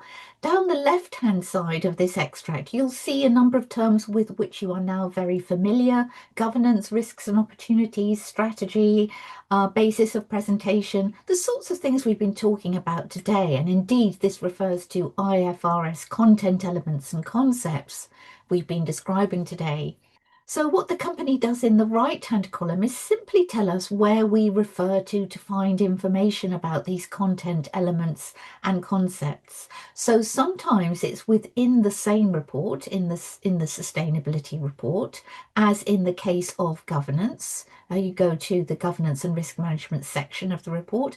In other cases, they refer us out to other reports. So in the case of risks and opportunities, we're going to find more in the Form 20F, which is a US registration document requirement. In the case of strategy, we also look to the annual report, the 20F, and within the sustainability report. So a very simple example showing how a company navigates us to where we can find information by way of cross-referencing. Back to you, Robert. Yes, great. Thank you very much, Lois. So we now be moving to another element or the feature of the ASB standards, which is important, and I should give you some relief. And also, we as a foundation, we acknowledge that there are different level of preparedness and the resources available, and we try to acknowledge that, and that is also reflected in the standards. So, you know, and the first thing is that a lot of terminology and concepts should be already accountants should be already familiar to, and the preparers and accountants should be already familiar with them, because they are being borrowed from the IASB. And so one of the mechanisms or allowed or enabled in under IS1 and S2 requirements are its proportionality. So this was to recognize that companies will have a range of capabilities and range of preparedness, as I said, on different issues. So, for example, in regards to scenario analysis, the qualitative scenario analysis are permitted, and you also see the phrase all reasonable and supportable information at the reporting date without undue cost or effort, or commensurate with skills and capabilities and resources in number of places. So this proportionality mechanism, which are built in and embedded in the standards, they're allowed to they just allow to use what is reasonably accessible and in place in the company and at this current time. So this is especially relevant for the companies from emerging economies, which there might not have you might have not sophisticated mechanism to collect all the data, and then it will be able to use those proportionality recognitions. And the other element is the transitional reliefs for the first year, and there are a couple of them. So the first one would be the companies will be able to limit disclosures to climate in year one, and begin on the other sustainability related risks and opportunities in year two. So climate first. The other transitional reliefs there in place is that companies are able to provide annual sustainability related financial disclosures with their next half-year reporting rather than at the same time as the financial statement. So then you have an extra half a year to adjust and to collect and to compile the sustainability disclosure report. And thirdly, the companies not needing to provide disclosures about Scope 3 emissions and applying the greenhouse gas protocol standards to measure emissions if they are already using different measurement approach, or provide comparative information in the first year of reporting using S1, S2. So this is to give you a time to switch from the current measurement method you're using until you are ready to apply the greenhouse gas protocol corporate standard. Another relief allows companies to include greenhouse gas emissions information obtained from companies in the value chain with a different reporting cycle.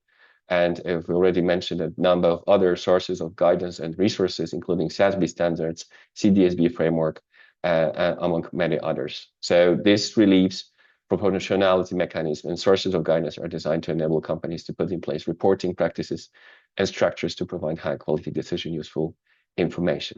And yes, and I'll be moving to the Zoom I think we'll skip the poll if that's okay, just for time, but thanks very much. All right, then over to you, Fiona. Great, thanks, Robert. So this brings us now into the final section of our last unit, which is our last piece of content today. So well done, everyone. Here we're just looking at how you can ensure that users of your reports have confidence in the data you're disclosing, because of course we know that trust is an essential element here. So an important trust builder is looking at the ability to build trends and show data over time. And to support this, IFRS S1 requires disclosure of comparative information for preceding reporting periods for all amounts disclosed. So comparative information really helps to provide context, to indicate progress, and it underpins strategy and management. And if you do have new information, maybe something has changed, you've got better data than you had previously, then of course you can revise that if required, and just be clear in the fact that you've done that. Similarly, if a company identifies material errors in previous reporting, then it should restate these errors and provide comparatives. So these revisions or restatements are only necessary where there's a risk of material information being omitted, misstated, or obscured.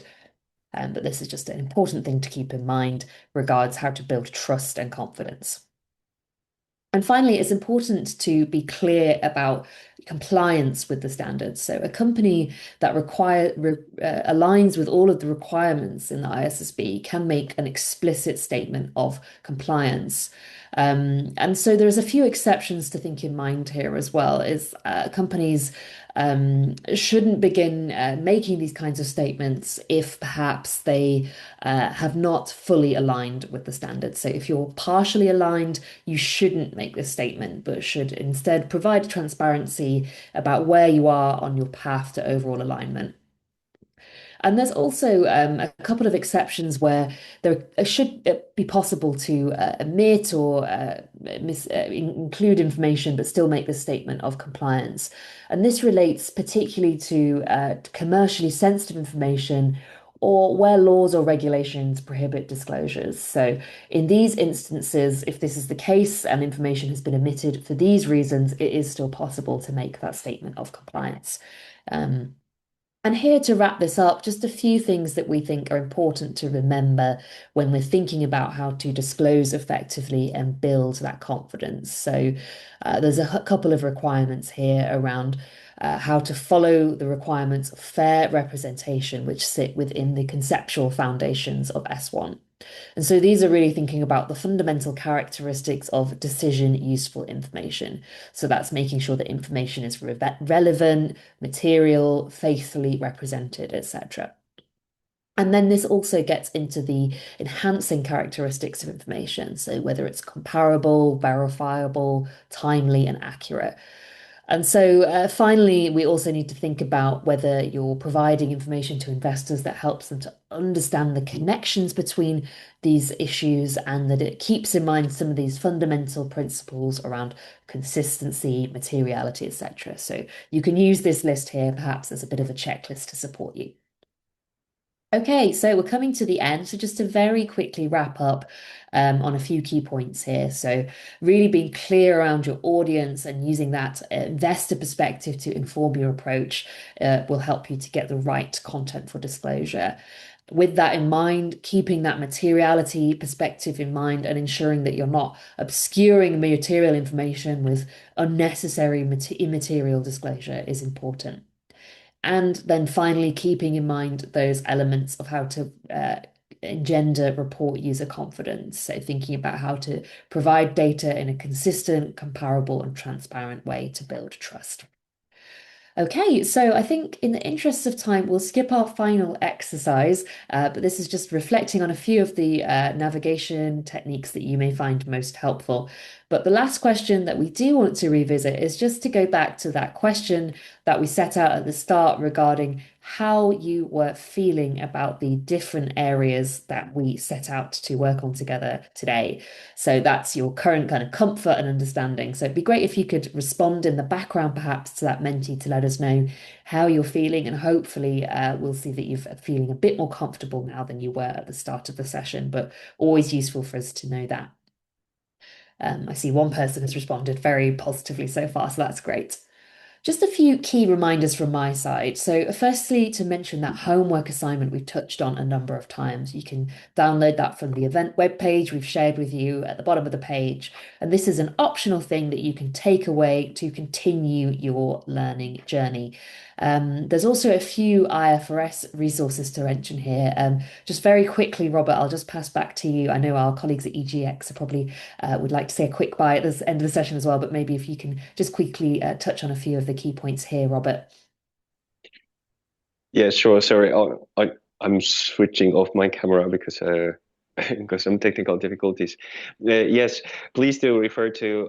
And I was just saying there's a lot of educational materials available. We're actually working on the update of the Knowledge Hub to make it even more easily accessible. So please refer to it, and we'll be adding a special section where you can have like the most top important curated materials there. And then moving to the next slide, I want to give you a bit of an overview of our actual current offering, and then focusing on the FSA credential, which is this training is a still entry level, very good foundational knowledge building exercise. If you want to deepen your expertise and build on this expertise in your sustainability teams or among your financial professionals, the FSA credential is really the place to go, which is the the perfect certificate, which also is building on the SASB in industry standards. So then you can become really an expert in those elements, and then build a great expertise and confidence in being able to build up and compile the sustainability disclosures. So please consider this one. And if you have any questions about this certificate and or the pricing, please contact me or in the capacity building email address, and I'll be able to answer your questions. Yes, that's it from me. Over to you, Fiona. Great, thanks for that, Robert. And you can find the contact details for the IFRS colleagues at the end of the presentation. Just a few final resources to mention from my side. Firstly, the Beyond the Balance Sheet program of materials available from the IFC is another great place to go to look at a broad set of resources relating to sustainability, governance, and disclosure. We've mentioned the SSE toolkit already, so I'll just flash this up as a quick reminder that those resources are available for you as well. And another quick point to highlight, of course, and an important one, is how to get your certificate. So a big thank you for everyone who's stuck with us throughout today's training session. We know that we've covered a lot with you today, and it's a long time to be here, so we're really appreciative of this. As a token of appreciation, you'll be able to get your completion certificate. So to get your certificate, you'll need to fill out the feedback survey, which we're going to share the link to with you in the chat now. If you missed the link in the chat, we'll also be sending this via email in 24 hours' time. Once you fill out that survey, you'll be able to get your certificate. So we'll send that certificate to you within around a week of taking part in the survey. So keep an eye on your email and your junk folders for that certificate. And that's bringing us really to the close of the session. So just a quick thank you to the SSE supporters, but also a big thank you to all of our partners on today's training program who've helped to make it possible. And of course, a particular thanks to our colleagues at the Egyptian Exchange, especially to Mustafa and Maya for joining us today as well. So I see you're on camera, Mustafa, so I don't know if you want to say a quick word from your side as well. Oh. I think unfortunately Mustafa might have frozen. I'll just see if I guess he's cutting out. No problem. However, thank you all for joining today. I'm so sorry that I can't have the camera right now. It's malfunctioning as well. But what I would like to say is that always EGX would love and would be more than delighted to have this kind of workshop with SSE. And thank you for all your support as we are trying to make our journey to a better sustainable future. I guess Mustafa is back. He can complete from there. Yes, thank you so much, Mayor. Thank you so much, Fiona. Thank you so much, everyone. We're really happy to host you today. We really express our sincere appreciation for all the efforts that you did today, like from the participants, the questions, and from our distinguished speakers for providing us with this informative presentations and opening and widening our scopes towards sustainability and how it could affect our financial statements. As my colleague Mayor mentioned, that we have also a new training. Looking forward to have all of you in our future collaboration with the UNSCC. Thank you so much, and looking forward to have you in our future collaboration. Thank you so much, Mustafa. So we'll close the session there, but a final thanks to all of our collaborators for today's training from my side, and a big thank you to all of you as participants for taking the time to join us. So wishing you a pleasant rest of your day, and I hope to see you at our nature training workshop that Mustafa mentioned there next month. So be sure to take a look at the SSE webpage for the link to sign up for that. Okay, thanks everyone. Have a great day.